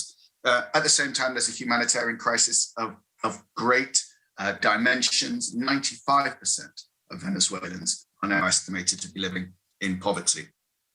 The dividing lines on the opposition are significant, and this will be, I think, an issue for reflection from Phil and Marianne and others. And these dividing lines, the fracturing of the opposition to the Maduro government, are based to a degree on differing assessments of what is politically and ethically desirable in the context of a repressive authoritarian regime, which has now been in power for well over 20 years. But beyond those issues of political tactics, of strategy, of cohesion or disunity in the opposition, there is a deeper question, which I think remains unsolved, and will be one which will be interesting to hear the opinions of our participants here. Are we looking at a series of processes which will lead to free and fair presidential elections in 2024, which is, of course, the greatest desire of the opposition, potential chance to take power? Or are we seeing a series of steps to legitimate an authoritarian government which will not leave power? And on that note, I gratefully hand over to Mariano, and I look forward to the discussion. Thank you. Thank you so much, Ivan, for those introduction words. So perhaps we can start the conversation with Phil. Phil, in your view, what's the most important implication of the regional and local elections, first for the government, then for the opposition? And, in general terms, what do you think was the implied message that the people from Venezuela who participated and those who abstained sent last Sunday? Thanks, Mariano. I think it's a lot easier, perhaps, to discuss the implications for the government and the opposition than it is, in the first instance, to speculating about exactly what the message was that the electorate was sending. And I say that because, of course, it's one thing to analyze election results in the context of a democracy, and it's another to analyze election results when you have an autocracy that's in power that limits, at least in terms of the way the campaign goes, the way people are the people, the parties and the individuals that people are allowed to vote for. That has all obviously skewed things in ways that make it a lot harder to interpret. But I think the first thing that comes out of it, to my mind, the most dramatic thing or the most interesting thing is, first of all, the relative collapse of the government vote. We've seen a very, very significant fall in the number of people voting for pro-government candidates. Some of those who are on the line may recall that Hugo Chavez, when he was alive, aspired to 10 million votes, and it never got beyond about 8.2 million, but now we're down to a little over 3 million. And admittedly, this is a regional and local vote, so it's not as if they were voting for president, but I still think that's significant. Beyond that, however, there's the real significance of the erosion of the vote in the rural heartland of Chavismo.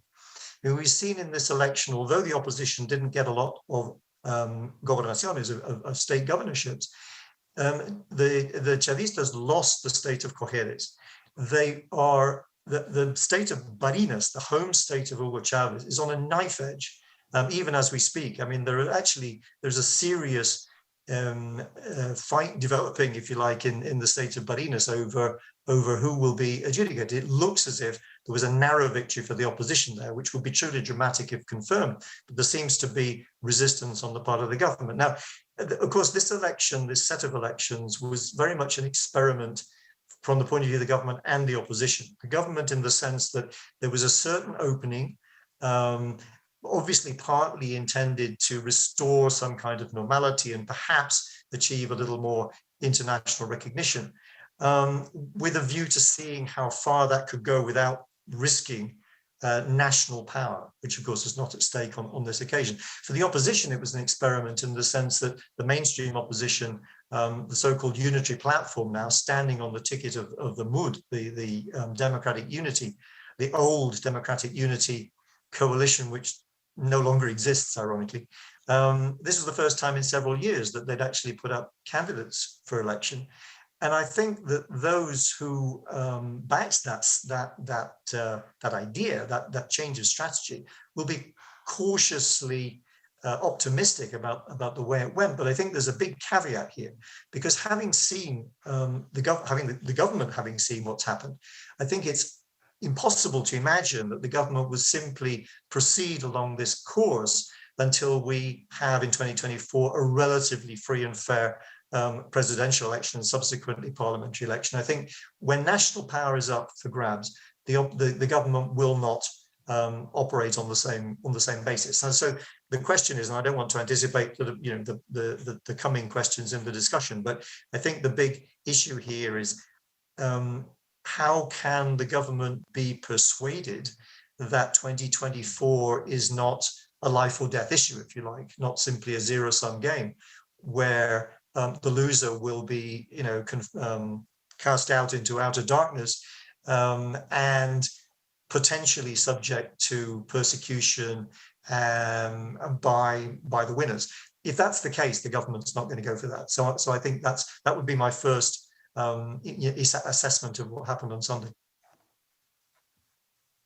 Thank you so much, Phil, for those initial comments. And precisely your last bit allows me to pose my first question to Marianne.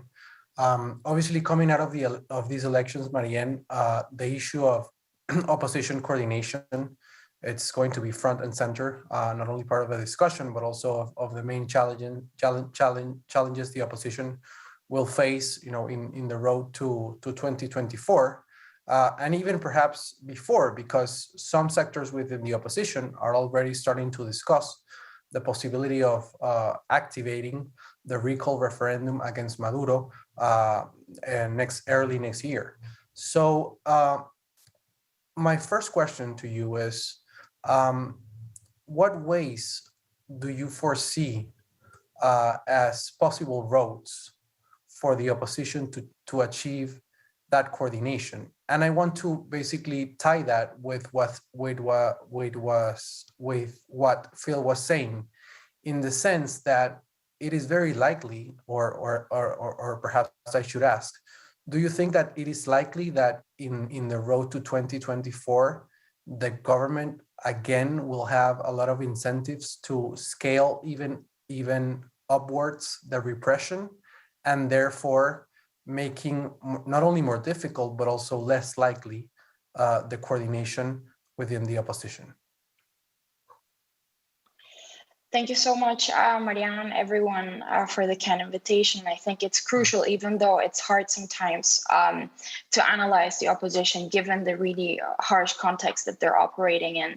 It's really crucial because the key question is how can Venezuela transition to democracy? So it's important to pay attention precisely to the strategies that opposition movements, parties, but also civil society groups, and also how the support of the international community can be channeled so that Venezuela can eventually democratize.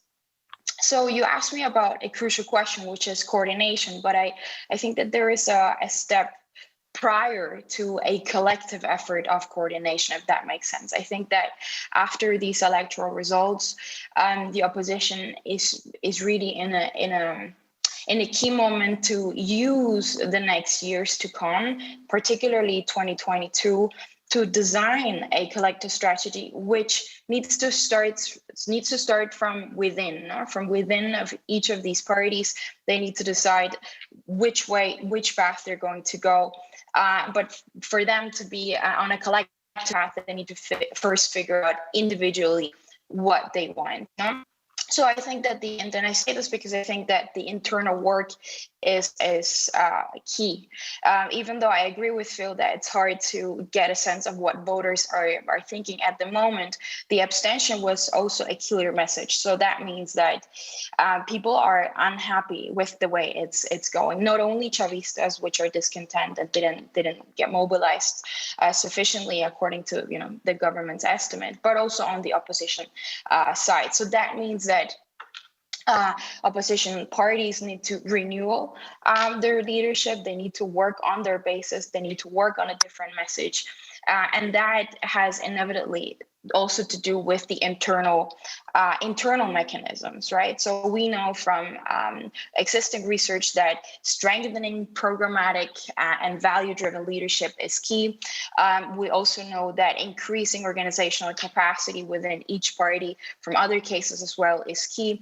And we also know that creating networks with activists and non-partisan groups on the ground can be key, particularly in non-democratic context. So that means that parties need to try and strengthen, despite the context, their internal structures, and that is also linked to the leadership renewal that many parties are talking about in Venezuela at the moment. Then the second part, I think, before I come to the crucial point of coordination, is the democracy promotion through the newly elected offices, and that means that those offices, those spaces, can serve as as an arena for organization, for mobilization, for reconnecting, establishing linkages with grassroots movements and with the population, and show from those spaces, despite the challenges, again, that the opposition can be an alternative to Chavistas. No? Oftentimes, the opposition has fallen into this negative partisanship, or negative identity. That means being primarily anti-Chavista or anti-Maduro. But it's going to be really important if they want to mobilize in 2024 that they have an own program, something that voters and the electorate within and also outside Venezuela can connect with. So they have to stand for something, which is why the value-driven and programmatic leadership is really important. And then the final point is the coordination mechanism, right?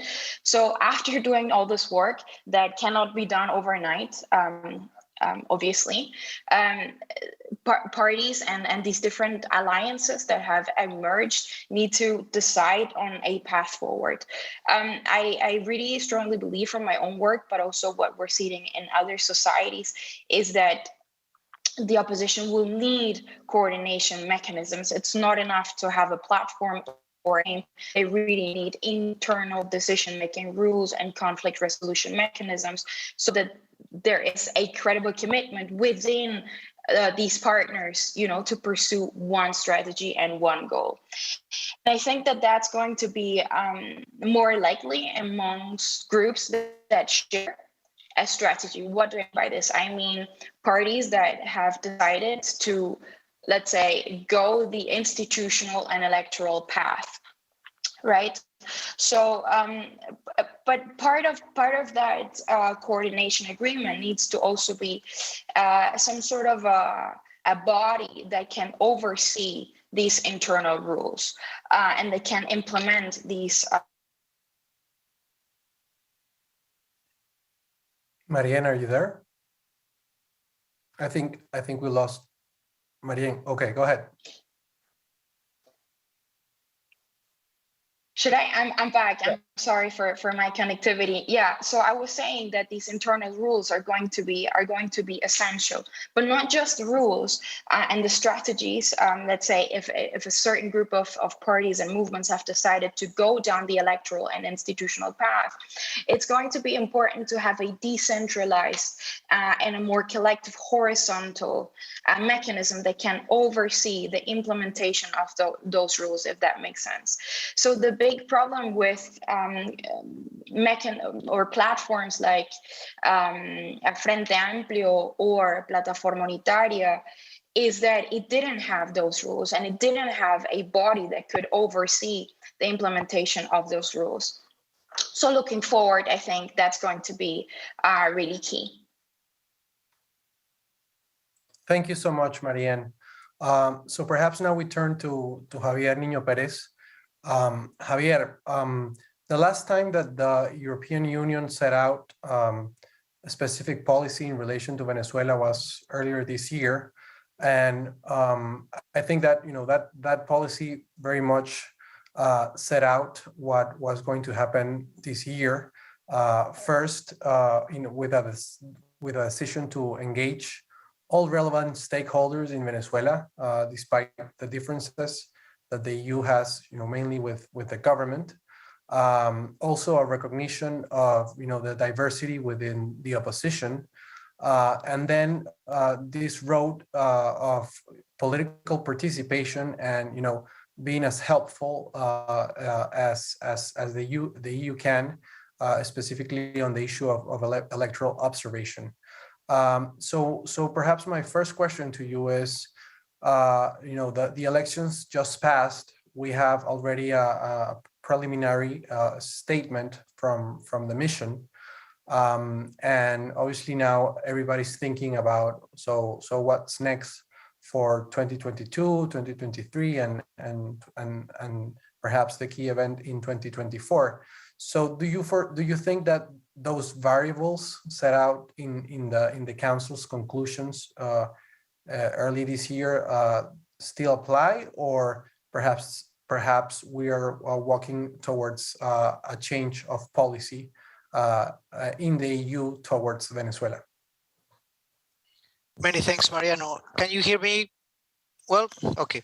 Many thanks to the crisis group, Ivan, Phil, and Mariano. It's really a pleasure to be here with you, and at the risk of sounding excessively spontaneous, and not least because I think this is a file where we fundamentally see eye to eye with International Crisis Group in terms of what the structural problems is and how to go about the way forward.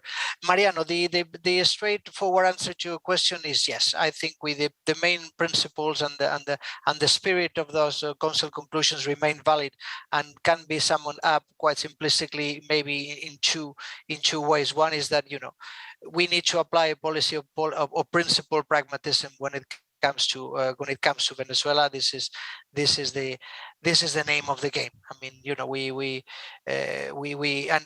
and the second element is that commonsensically we should expect this to be a long-term undertaking. And let me try to put these two together. I mean, basically what we said in the council conclusion is that the way to bringing back democracy and stability and prosperity to Venezuela will be a difficult one, would be a long one, and one that would require, as I said, pragmatism and many compromises, difficult for all sides. And hence, as you said, the need to be continuously in a position where we can engage with all stakeholders. I mean, the easy way out when it comes to Venezuela is to criticize the local authorities and point to shortcomings and deficiencies, and that's fine. I think we can all agree on that. The difficult part is how to go over those structural deficiencies, how to get to a situation where we can now fast forward it into 2024, have credible, free, transparent presidential elections. This is the main principle. I think that these elections have shown a number of things. First of all, sadly, that the Maduro is still holding on very tight to whatever power he has in the country, and that is very difficult to anticipate how he is going to release that power. This is clearly one of the main messages of the opposition of the election. Another message, and it came out quite clearly, as you said, Mariano, in our statement, is that whilst acknowledging that de facto situation, there's been a number of positive elements that we cannot deny. The National Electoral Council had for the first time two legitimate members of the opposition. Cooperation on the ground with our electoral observation mission was fairly positive overall. And, whether they are limited, the opposition has gained, whether it was limited, has gained some power. And I think a message, these elections have allowed us, the Venezuelans, to send a double message. One relates to the abstention that was mentioned by previous speakers. So the fact that there's that the Venezuelans are tired of this political situation. This is a strong message that came out of the elections. And the second message is, whether, and this is notwithstanding the fact that the Maduro retained 20 probably of the 23 gobernadores, overall, the non-Chavista vote probably, let's wait for the final result, outnumber the votes for Chavistas. So there's the country is not politically unified, far from it. There's a diversity and there's hope. That there's different voices can emerge and be heard in the near future. Now, the corollary to your question, Mariano, which is an interesting one, is obviously what is the way forward. We believe that the way forward needs to factor in all these elements. It's difficult to see, and I'm going to be very blunt about it. It's very difficult to see a breakthrough in 2022. What are the incentives for Maduro now that he has consolidated, at least relatively speaking, his power? What are the incentives for Maduro to change radically the situation? That's difficult to see, all the more as the US goes into a period of elections, Florida first in 2023. What can we realistically expect in 2022? The negotiations in Mexico has come to a standstill. Again, it's very difficult to see the breakthrough. So this is the first point. I mean, let's breathe deeply and let's keep our expectations realistic. let's combine this with the fact that in 2022, there will be a number of important electoral processes in the region that might take, for instance, Lula to power in Brazil, that might have that might see a change of power in Colombia. How that is going to play out is still difficult to say, but we need to factor those elements in. So all this make us so led us to the conclusion that our principal pragmatism policy remains valid. We need to deal with Maduro. We need to keep working with the opposition, support those who believe fundamentally in the things we believe: free democracy, freedom of expression, free participation. And lastly, I think, and maybe this not came out as clearly in the council conclusion, but it's also the spirit of many of the things that have been said, call out again to the opposition to bring up, to come together united.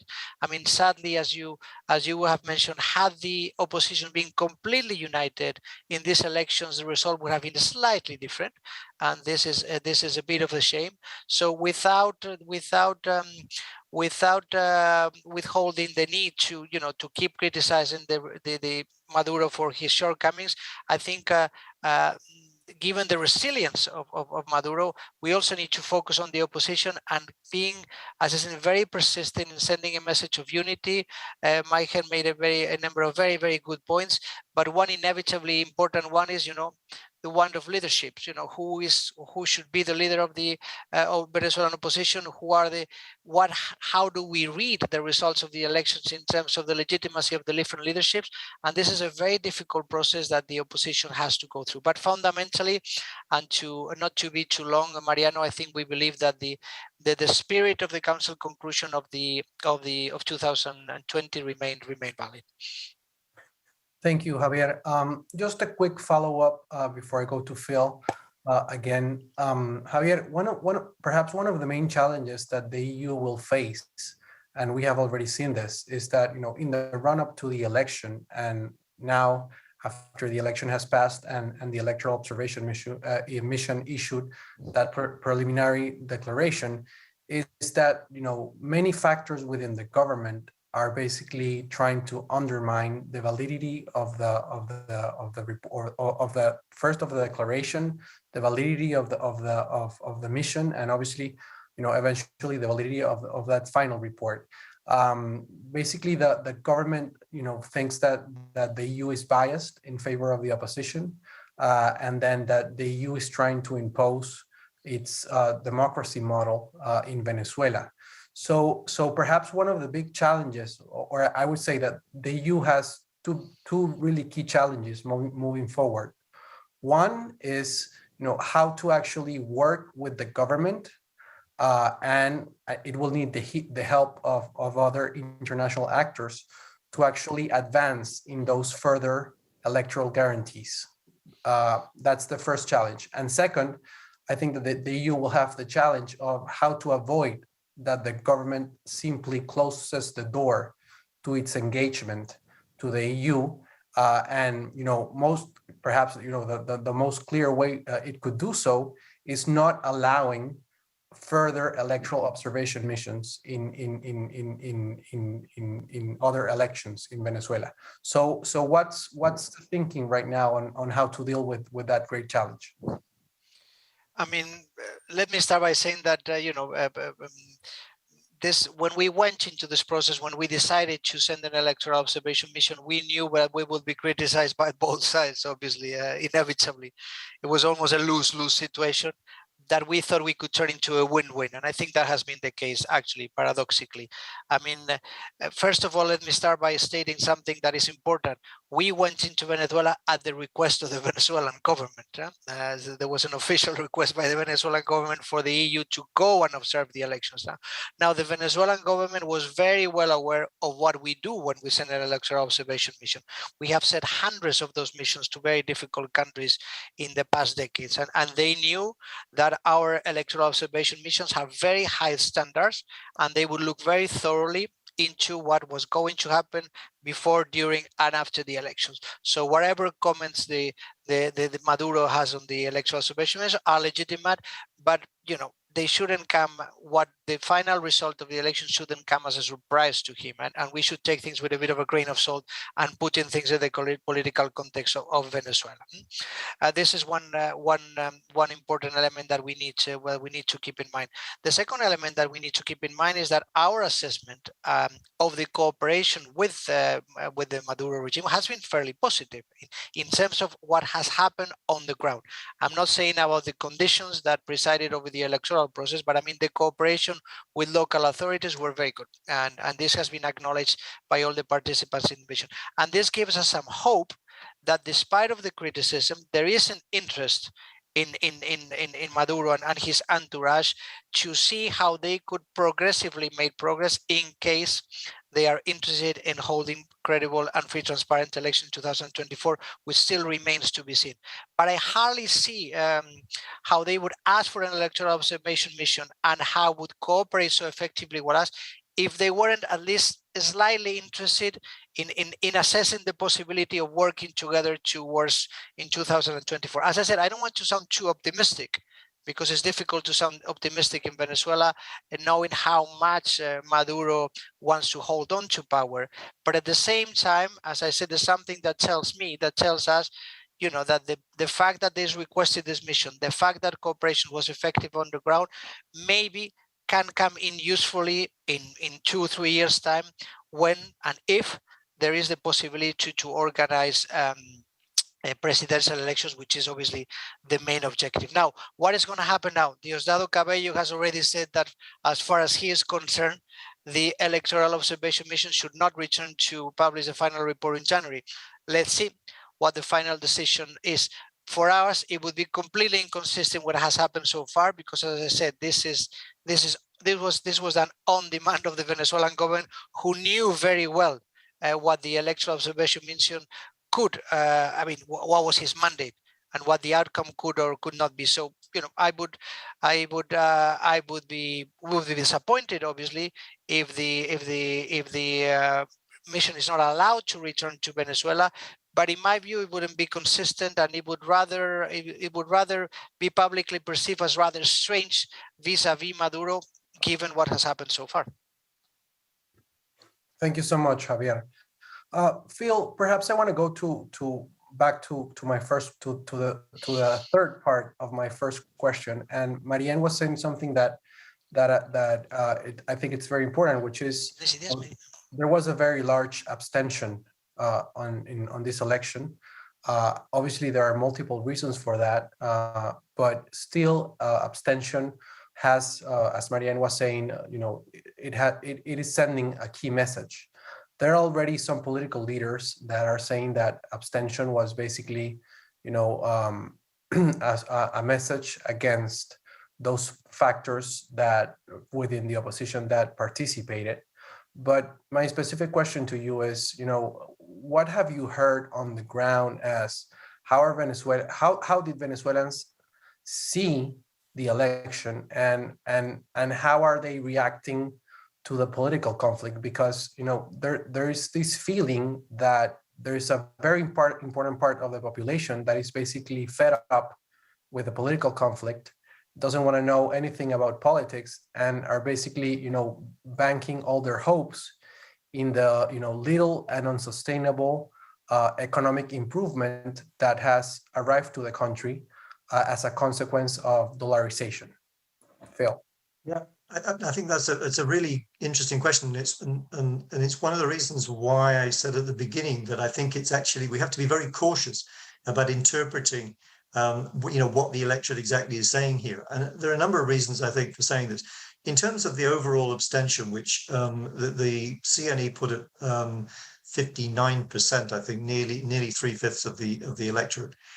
We have to take into account that they're basing that on an electorate of 21 million, whereas in fact there are only about perhaps 18 million or less, 17 million by some counts, people who are on the electoral roll who are actually available to vote, because people can't vote in regional local elections from outside the country.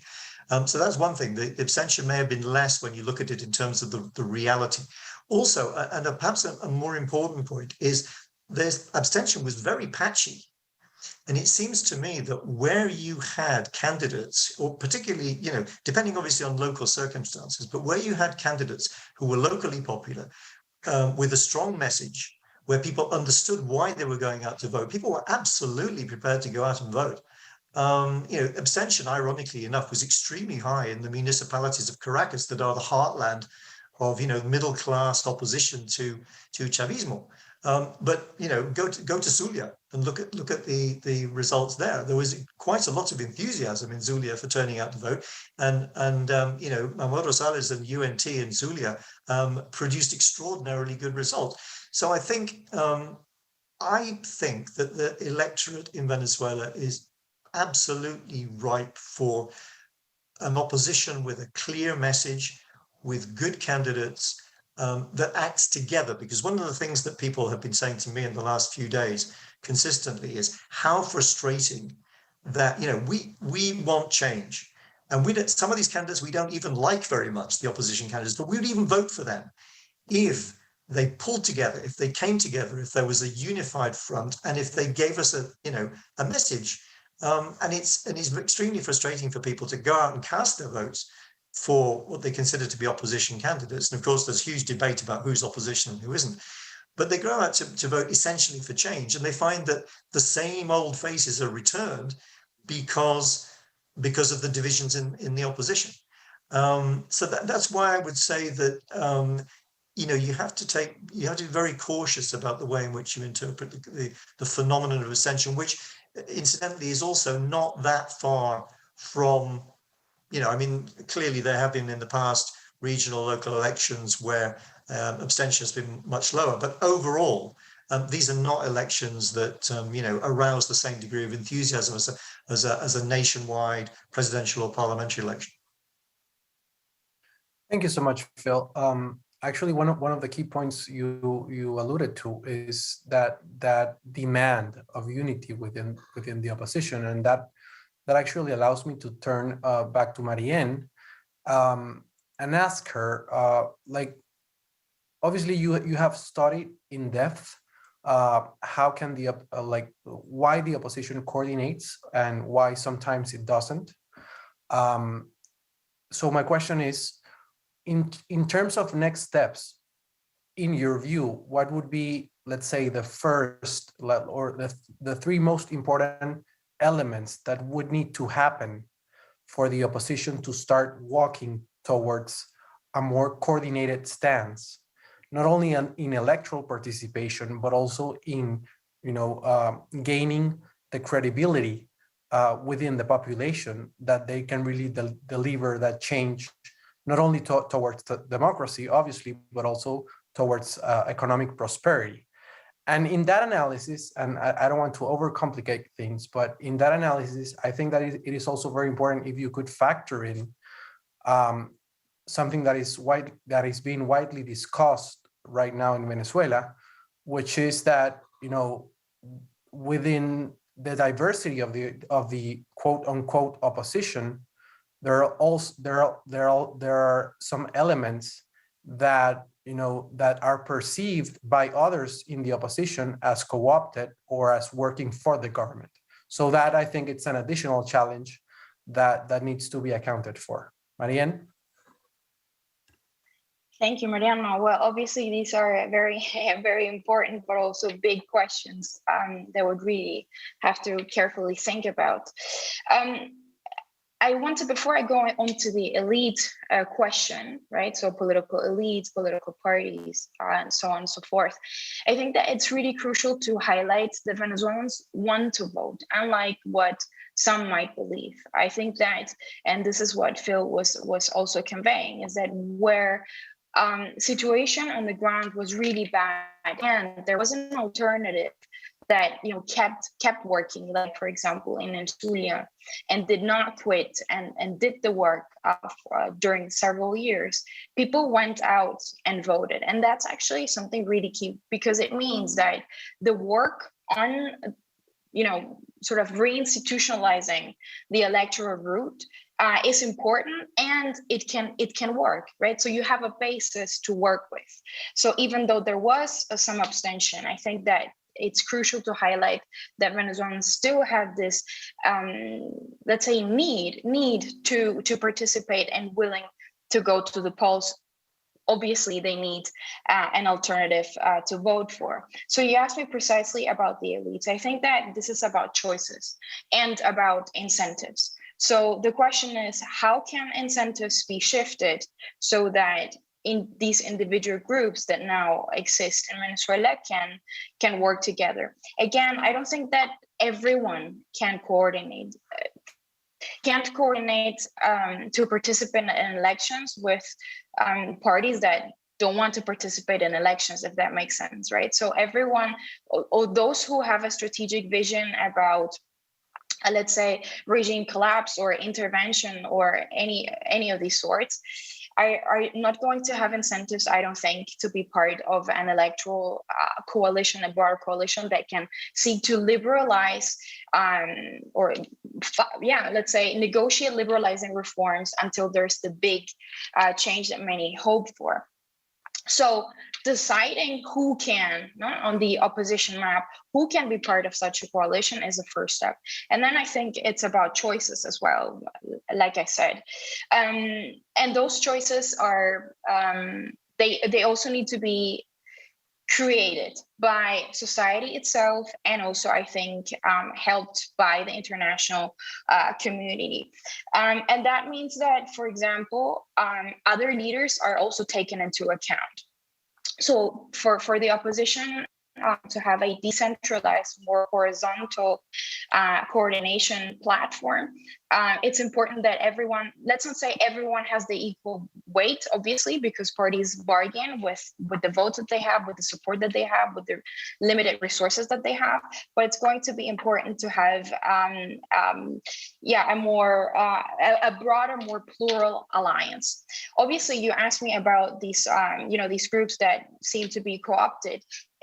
I'm not talking here about a coordination among groups that, in a way, either support or are silent in the face of persecution and repression of other opposition parties. I think that that's not really what we're talking about.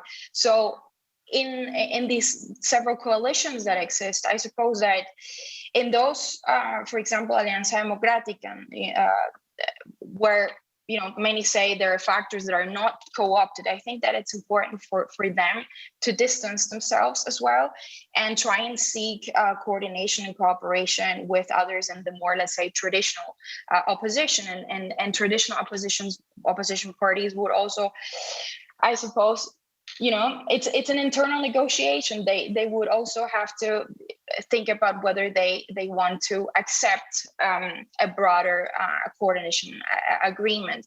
And even though I agree with Javier that 2022 is not a year of big change, I think that it's a crucial year precisely to build those linkages, to reestablish trust, to have those internal negotiations that won't happen overnight, one, and two, several years have passed, and those groups have not really talked to each other, but more distant from each other. So what we need to do is, I think, see a more organized civil society that can lower the costs of them working together, pressure political elites, and I think that there is also where international actors can create conditions to shift incentives for divisions, if that makes sense. And obviously that's a really difficult task in a context of an autocracy. So more work needs to focus on, I think, and with this I end, is on how to create the spaces for these groups to let's say, first to meet and to engage in these internal negotiations to create this platform. Voters don't see that the opposition is getting, quote unquote, their act together, but they will be willing to vote if they see the opposition, managing these internal conflicts. Thank you, Marianne. So before I move forward, I just want to remind the audience that there's the possibility of posing your questions in the Q&A chat box. So please do so. We are tracking them, and I will start making those questions very soon. But in the meantime, and before we go back to Javier, I want to go back to Phil and ask him a very key question, which is, some minutes ago I alluded to this, this situation that is happening, mainly in big cities, Caracas and perhaps Valencia and some others, that there's a part of the population that feels some sort of economic improvement, mainly because the government has allowed a process of dollarization, which allows not only the people that had already savings in dollars to spend them, and a much more wide variety of products, but also people that are working in Venezuela and before didn't have sufficient money. Some of them are now being able to even earn payment for their work in US dollars. So my understanding obviously is that situation is not obviously benefiting the majority of the population, and as we saw in the elections, it appears that the situation in the rural parts of the country is substantially different to that feeling on some cities. And that leads me to the question of the humanitarian emergency. How are you assessing that situation, which obviously is very worrisome? How can it evolve in the coming year? And not only, perhaps I'm not asking you to tie that, but obviously that is very important in the context of the negotiation in Mexico, which we saw supposedly an agreement to try to advance on those issues with the installation of a specific negotiation table for social issues, but that simply didn't crystallize. So how are you seeing that situation, and how do you connect that to the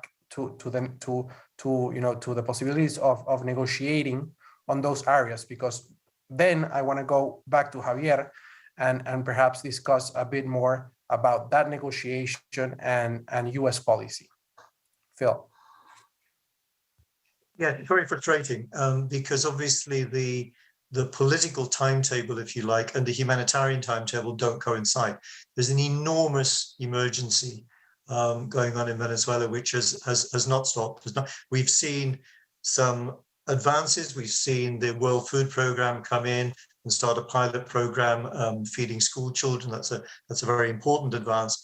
But there is no real possibility of solving this humanitarian crisis, this humanitarian emergency, without a political settlement. That's the fundamental point to make. I think unless there is a political settlement which allows, for example, the lifting of sanctions, which brings in to government people with a better idea how to run the economy, for example. But in the meantime, a lot of things need to be done.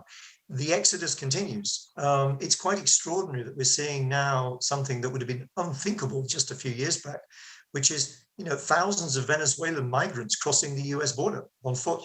I believe the figure for October was something like 13,500 Venezuelans picked up by the Border Patrol trying to cross the US border. That is extraordinary. A lot of these people are not coming direct from Venezuela, but they're coming from countries that have already hosted them, that are in a bad situation because of the pandemic. And of course, the pandemic and the economic crisis associated with that have affected all the countries of the region, and have affected Venezuela in particular, because businesses have closed down, people have lost their jobs. There's been a greater strain, for example, on the health service. And that if you think that in 2019, the World Food Programme, I think their figure was something like 2.2 million people who out of a population then of around 29 million, who were in a situation of extreme food insecurity. And then you add on to that, because this has not been updated since, but that if you add on to that all the impact of the pandemic, it's quite clear that Venezuelans, for the most part, are suffering tremendously. Now, you mentioned the economic changes, and I think that's tremendously important. It's true that these relaxation, for example, on exchange controls, the relaxation of price controls, put more products on the shelves, which many people can't afford, but have spread dollars around in some sectors of the economy. I think we have to look at that as well against the background of the collapse of the oil industry, the fact that the makeup, the structure of the Venezuelan economy is changing. One of the reasons, for example, I think why the government has such difficulty in getting out the vote on Sunday is because they no longer have so many public employees, public sector employees that they can more or less order to go out and vote. It's severely limited the mobilization. But beyond that, this, and it's too big an issue to go into here, but I think it would be very valuable to study the way in which the rapid changes that are taking place in the Venezuelan economy will condition the kind of transition that might be possible in Venezuela. And the way, and one of the reasons, one of the conditionalities, if you like, on that front, is that new actors will emerge to the extent that somehow the control of the cash flow is less in the hands of the government and more in the hands of other independent actors who may or may not be pro-democracy, but certainly might want different things from what the government wants. So I just think I signal that as something that needs attention. Very interesting, Phil. And I think that has a lot of relationship with not only the currently suspended negotiations in Mexico, but also to how the international community is assessing the situation. Javier, some sectors within the opposition have basically accused the EU of playing in favor of the government, given the EU disposition to send an electoral observation mission. And the EU believe that that electoral participation is one of the ways to transit in the process of recovering democracy in Venezuela. And some people argue that that the US government was obviously very skeptical on participating on the regional elections, and obviously when you see the reaction of the US government after the elections, they do put the emphasis on the lack of sufficient electoral conditions to consider the election free and fair, but at the same time they do commend the opposition or the part of the opposition that decided to participate. So I think that this year has been very interesting in terms of, US and EU coordination in relation to Venezuela. We have seen several statements, joint statements, not only signed by the EU and the US government, but also by the Canadian government. So my question is, right now, what do you think are the main points of agreement, and what are the remaining disagreements between how the EU and the US are assessing the situation in Venezuela?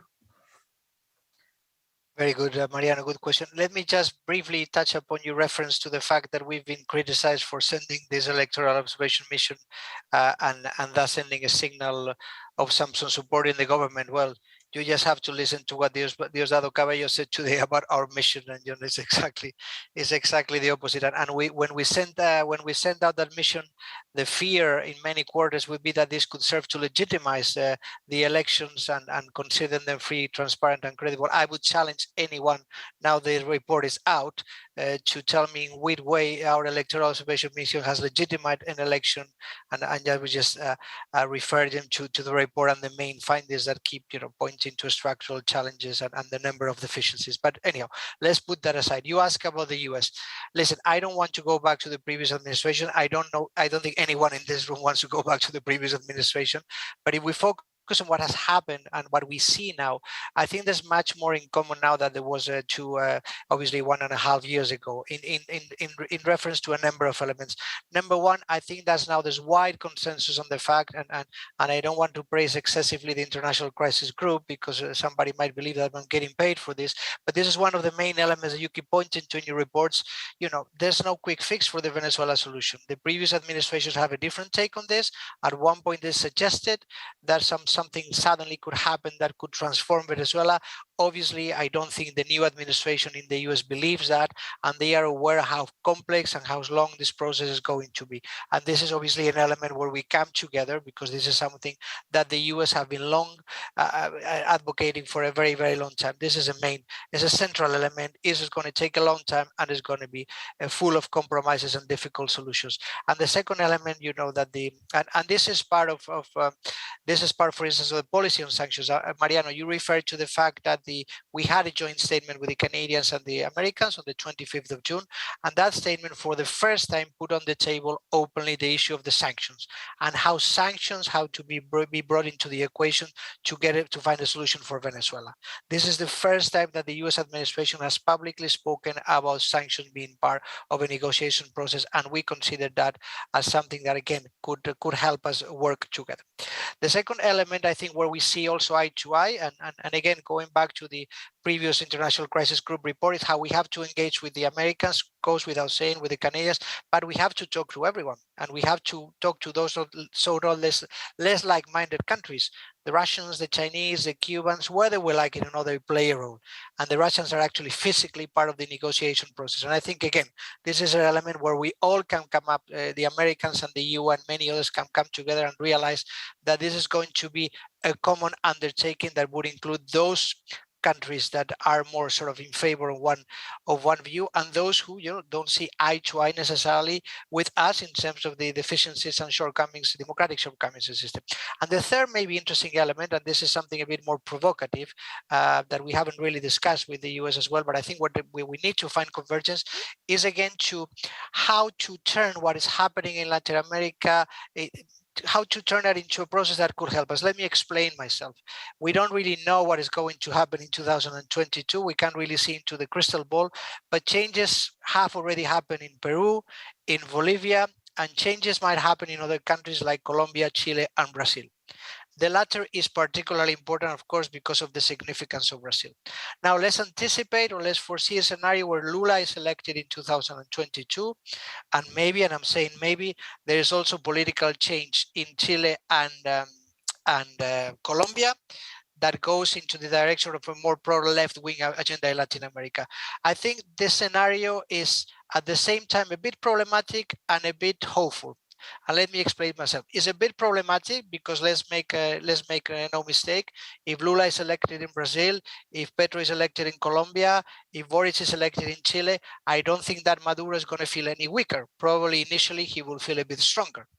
And this is clearly. Now, having said this, I think we would have an opportunity precisely to engage with those leaders, Lula, Boric, I'm anticipating something might happen or not might happen, Petro, that might be in a more comfortable position to talk to Maduro and persuade him that change is desirable, that the way forward should include compromises, and that ideally we should all come together to bring forward a process that could bring back democracy and stability to Venezuela. So it's just a glimmer of hope, because as I said, there's two elements. One is uncertainty. We don't know who will be elected in Brazil, Colombia, and Chile. But if political changes do happen in Brazil, and if, for instance, Lula is elected, let's try, together with the Americans, together with the Canadians, together to many others, to talk to the Brazilians, to talk to other regional actors, and I'm thinking about the Cubans, undisputably, to try to see how we could have the help of those countries to persuade Maduro that, you know, we are willing to work together. We know there's going to be a long process and a complicated one, but that changes need to come in Venezuela sooner than later, not least because, as Phil said, we're not only talking about the political crisis, but we're talking about a very severe, acute humanitarian crisis. And, you know, this is not just about the Venezuelans being able to vote, it's about the Venezuelans being able to eat and be healed and go to school. This is what we're talking about. Our conclusions in 2020 refer explicitly to this point. We need humanitarian access. We need to deal with the economic situation in Venezuela. And at least that part, maybe going back to making points, is something where we could make progress in 2022 without giving extremely hopeful in terms of political change, but maybe that dialogue with civil society, that dialogue with the authorities, that dialogue with the opposition, that dialogue with the whole of the international community could facilitate a more significant and effective involvement when it comes to humanitarian assistance, for instance. Thank you so much, Javier. I think that perhaps one of the differences, of the remaining differences between the US and the EU is that starting from that council conclusions, EU council conclusions that we saw very early in January this year, the EU, recognizing that the opposition was increasingly divided, said that they were going to start listening and engaging with all actors within the opposition, obviously recognizing the leadership of Juan Guaidó. On the other hand, the US government has continued to insist on the recognition of Juan Guaidó as the leader of the opposition and as interim president of Venezuela. And it seems that policy will continue in the year 2022, even though the extension was initially considered for 1 year. And that leads me to a question I want to make to Marianne, which is very much in line or related to opposition coordination, in the sense that you have a situation where a very important country, the US, is basically supporting one fraction or part of the opposition. The opposition inside the country is deeply divided. And after these elections, we saw some leaders within the opposition, and even after, saying that the solution to this is call for an internal election within the opposition, where the people that support the opposition in Venezuela basically vote for their preferred political leader. So the specific question, Marianne, do you think that method of resolving the divisions within the opposition would lead to greater coordination, or it could basically backfire and end up having the effect of producing more divisions within the opposition? Mariana, I'm really sorry. The internet was breaking up. I don't know if it has to do with the question, because it's a tough one, but could you very, very briefly repeat whether it had to do with the vote, whether the elections has an impact on how the opposition, who is legitimate and who is not? Is that what you were trying to say? I'm sorry. So let me rephrase really quick. Yeah. The question is, before the election and after the election, some factors within the opposition have been calling for an internal opposition election to decide who has the most popular support and who should be the rightful leader of the opposition. Obviously, leaving aside the difficulties of undertaking that process, my specific question is, do you think that resolving the difference within the opposition through that method of an internal election, do you think that would lead to greater coordination within the opposition, or do you think it has the potential of cementing further divisions? Thank you. That's a great question. I would first say nobody likes to be displaced, right? Nobody wants to be off the picture. So bearing that in mind, I think that I think Venezuela slowly should maybe move away from this idea of having only one leader, because that brings the opposition always into these cycles of high expectations, and whenever that leader fails, very, very low expectations of change and demobilization. So I strongly believe that the way that the opposition should learn to work from now on is in a more decentralized and in more horizontal way. So the more voices, even though that means a smaller size for everyone, I think the better. And particularly because we're talking about a government that is authoritarian. So whenever one is taken out, let's take a look at what happened in Nicaragua. Obviously, a very, very unfortunate, sad situation. There were other leaders available. So what we know from the work on opposition movements, civil society also, and also political parties, is that the more leaders, actually, the better. I'm obviously simplifying here, but what I'm trying to say with this is that you have now small hubs of I would say legitimized leaders on the ground. So you have a little over mayorships, a little over 100.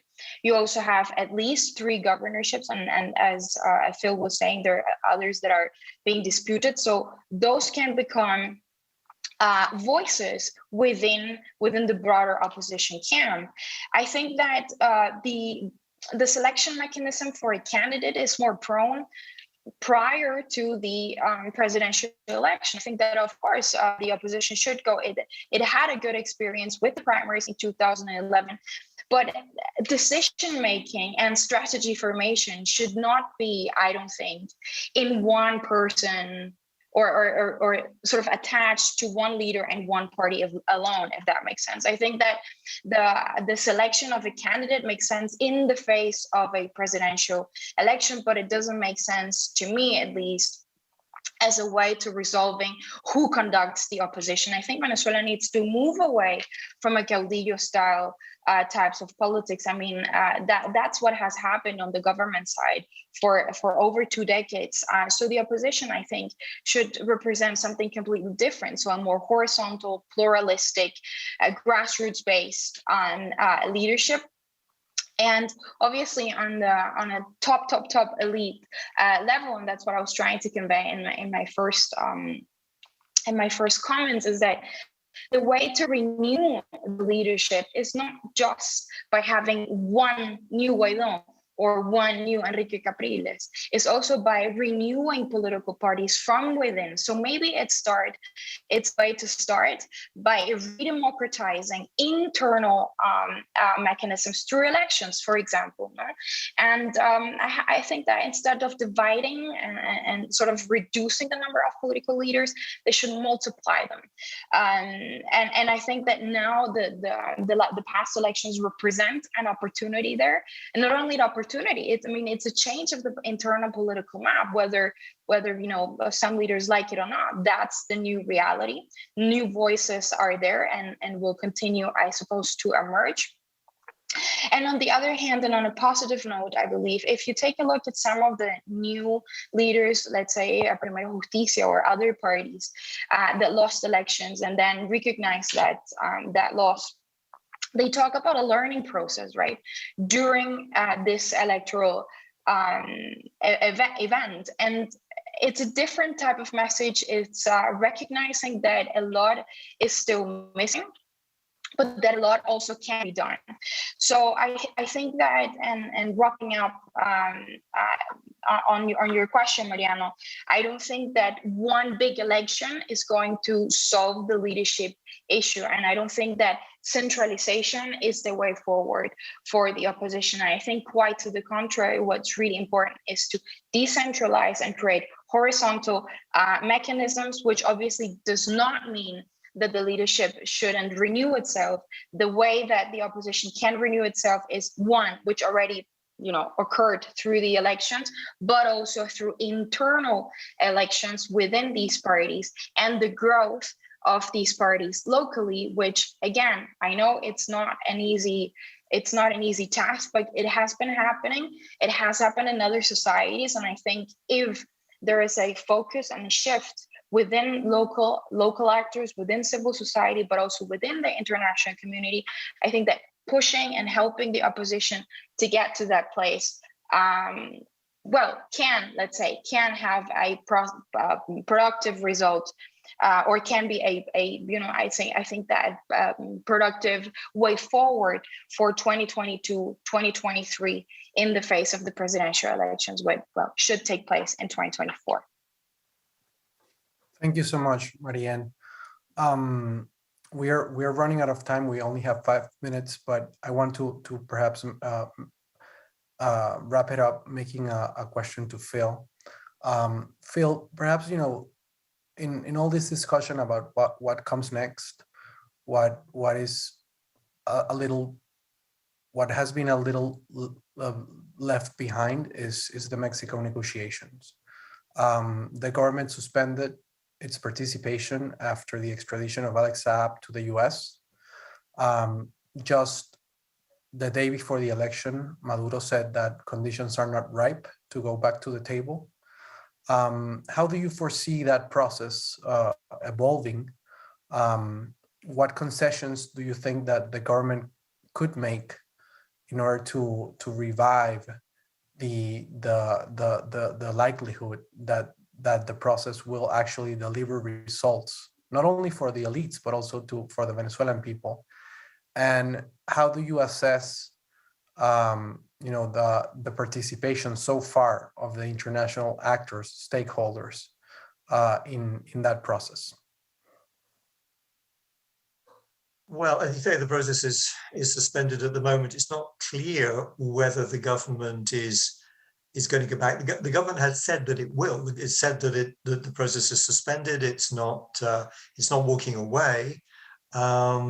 It's giving it some time. I think it was always to be anticipated that before we saw what happened with the 21st of November elections, it was unlikely that anything very substantive would be discussed in Mexico.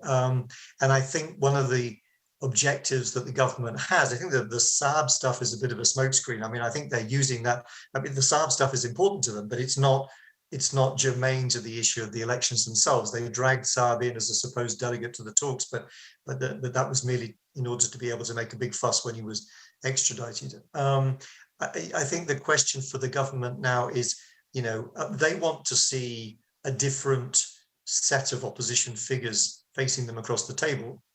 They've always said that it was unrepresentative for just the Plataforma Unitaria to be represented there. They feel that for example, the parties that took part in the parliamentary elections of December should be represented at the table. That's not popular, of course, with the Plataforma Unitaria, because they say that's not real opposition, that those are just government stooges.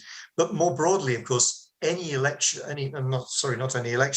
process of negotiation is a negotiation, if it's going to work, between two or more parties that actually have something to offer to each other.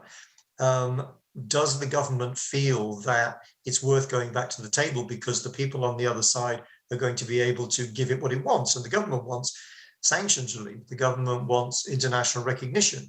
To the extent that the US, to go back to your reference to the so-called interim government, I mean, to the extent that the US continues to say that it recognizes Juan Guaidó and that Juan Guaidó is the leader of this process, one assumes that the government is thinking, well, we have to at least have that part of the opposition at the table, because otherwise the US is not going to give us the concessions that we want. And the other question is, of course, what does the opposition want out of this? I mean, they say it's very simple, even though in practice and in terms of the details, it's a lot more complicated. The opposition say they want a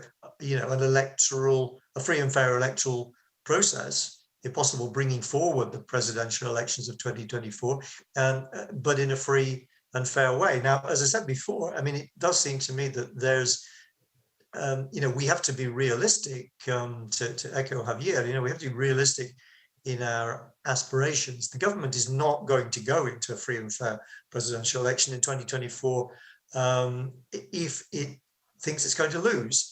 And by losing, lose everything.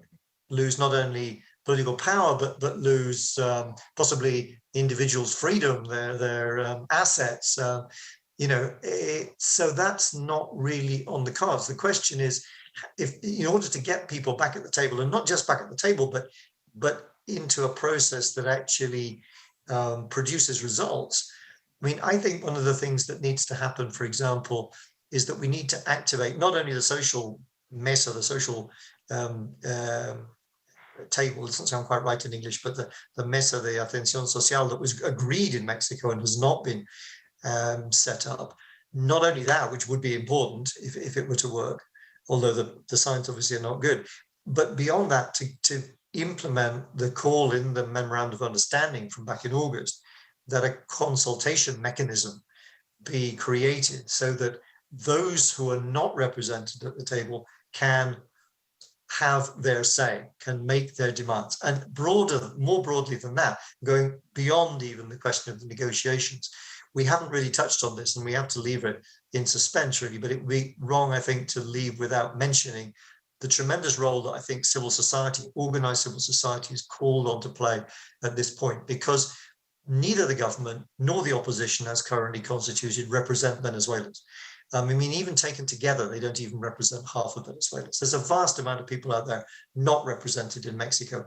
And the fact that, you know, for the first time really in Venezuela, we have the emergence of significant civil society space that is autonomous and that doesn't depend on one actor or the other is tremendously important. I think civil society, just to conclude, civil society at this point in Venezuelan history is called on to make demands of both sides and to make it very clear that they are not political, but that they have an interest in all of this, and that the opposition needs to get its act together. The government needs to make concessions in terms of broadening the democratic space and attending to the humanitarian emergency. And that's something that maybe we'll have to leave for another discussion, but I just wanted to bring it in at the end there. Thank you so much, Phil. Obviously, unfortunately, our time is up. I want to really thank Marianne for her participation. Obviously, I think, you know, the issue of opposition coordination, perhaps, you know, as I will say it, I think it's going to be one of the key issues of the year 2022. And it is obvious that without that coordination, it is very unlikely that Venezuela will actually walk towards democracy. So thank you so much, Marianne, for all your insights. Javier, thank you so much for your candidness, for sharing the EU position. And Phil, obviously, thank you so much for your report on the ground. It is quite important to have that perspective and actually, you know, always factor in the needs and the interest of the Venezuelan people in all this tragic situation. So given that our time is up, thank you again to all our panelists. Thank you to the audience. And before we go, I will give the floor to Giuseppe Fama, our head of EU affairs. Giuseppe, the floor is yours. Thank you. Thank you very much, Mariano, and thank you very much to all colleagues who joined this very interesting panel. Dear friends, colleagues, and distinguished guests, this discussion was our last panel, and I have the honor to lead us towards the end of this year watchlist policy dialogue. We had 2 days of rich debates and exchanges on some key crisis and conflict situations where we believe that the European Union and its member states can play a positive role and help prevent emerging conflicts, manage the impact of existing crises, and mitigate the fallout on the most vulnerable ones. Most importantly, we place greater emphasis on what the EU and its member states can actually do to help solve these issues. And let's quickly look at all of them. In Afghanistan, our first panel, additional 5 million persons are at risk since the Taliban takeover. We discussed the absolute importance of addressing the basic needs of all Afghans and devise ways to deliver more than immediate humanitarian relief. The collapse of the country's basic services, which was already largely dependent on donor assistance, will require more substantial engagement. And although dilemmas on how to engage with the Taliban government remain, we were happy to hear from the Special Envoy Nicholson that the EU is very much looking into that while defining how to maintain its principled approach. In our second panel on the Horn of Africa, we looked at the concrete risks that Ethiopia might turn into an all-out civil war due to the conflict in Tigray. Our colleagues agreed that the main way to avoid that scenario is a stronger and more coordinated diplomatic pressure on all sides. Whereas in Sudan, the new power sharing agreement that reinstated Prime Minister Hamdok does not heal the fragility of the country's democratic transition. The economic leverage here will be key to nudge parties, but there might be risks for the population. And we're pleased to hear that the EU is carefully looking at the humanitarian situation and the provision of basic support as they try to keep the transition on track. It was also important to hear about the renewed engagement of European actors also in Somalia, which will face critical elections among other challenges, primarily the role of Al-Shabaab. On today's first session on Lebanon, our guests discussed what seems the country's worst crisis since the civil war, where the political stalemate, harsh economic recession, and humanitarian plight are pushing the state on the brink of total collapse. Although the EU remains committed to continue supporting the country, there are significant constraints to enable foreign assistance to have a lasting impact, especially as the establishment is not implementing much needed reforms. A violent outburst last month showed that the potential for a security crisis can add more fuel to the fire. In this regard, colleagues noted that the question of the payment of salaries in the security sector might be critical going forward. But most of all, in order to prevent even more long-term damage, basic services and education shall be preserved at all costs. And then I will not repeat what we just heard during our excellent fourth session on Venezuela. I will just recall the lively exchange on the need to pull pretty much any lever the EU can handle, from diplomacy to technical assistance through humanitarian aid to help reach a negotiated solution to the crisis. All these issues were very much at the heart of the 4 sessions of this year's policy dialogue. But we also observed some general questions that is worth highlighting to better understand what is the trajectory of the role of the European Union in global conflict prevention efforts. The number one, the EU is actually a relatively young actor in the field. The European External Action Service and the European Commission and its Service for Foreign Policy Instruments were established only 10 years ago. Anticipating the signs of conflicts and shaping a way forward to build peace is a challenge for even more established actors committed to the same goal. And yet, the EU can live to higher expectations. There is a lot it can do with its political, diplomatic, and economic power, and all the crisis management instruments at its disposal. All of the panels indirectly touched upon this point. And yet, Europe's internal discourse and other external challenges at times put the whole conflict agenda to the side. It will be essential to maintain conflict prevention as a key priority of the EU foreign policy. Else it will come at the cost of its own ambitions as a global player, and most importantly, it might leave many more at risk of violence and hardship. Number 2, one positive development is that internally, the European Union has become more aware, forward-looking, and sensitive to early warning and conflict analysis. A helpful innovation in this direction came this year with the new EU Global Development and Cooperation Instrument mentioned in the opening session, which is now known as Global Europe, or NDICI, for those who followed this debate from the outset. This instrument requires the EU to perform thorough conflict analysis at the launch of the process to deliver financial assistance to fragile countries, which is a very helpful step. But of course, this should not be just a spot exercise, and the cases that we discussed, like Afghanistan and Sudan, are quite illustrative in this regard. So this shall remain a very much ongoing process. Number 3, EU institutions and governments need a complex infrastructure to do all of that. Oftentimes, this implies the existence of specific chunks of large bureaucracies, like it is in ministries of foreign affairs, to deal specifically with conflict issues. While this is in general a welcome development, it should not happen in isolation with the work of those parts of the same institutions that follow and entertain regular diplomatic relations with third countries. And more, the EU and government actors should avoid geographical silos more generally. As we discussed, for instance, in the Horn of Africa panel, it is not possible to understand perspectives about the region without considering the role of the Arab Gulf states, just to name some. So there are low-hanging fruits to reap from blending the work of conflict prevention structures with other parts of those institutions. And I'm very happy that the participation of EU officials to this watch list policy dialogue actually reflected a good diversity of actors within the system engaged into the conflict agenda. And final point, while it is true that EU efforts to develop early warning and the exchange of conflict analysis are crucial to make it more effective, this is not something that the EU nor its member states can do alone on their own. This is especially the case of those contexts where governments have a different kind of access than that other conflict actors enjoy, and including organizations like Christchurch. It would be key to make sure that the EU remains open to the exchange with other partners, and we're glad that this very conference was actually an opportunity for that. This exchange can help the EU and all other conflict actors to tell the signal from the noise, intervene at the right time to address critical conflict drivers, and lead to more timely and coherent responses, programs, and interventions overall.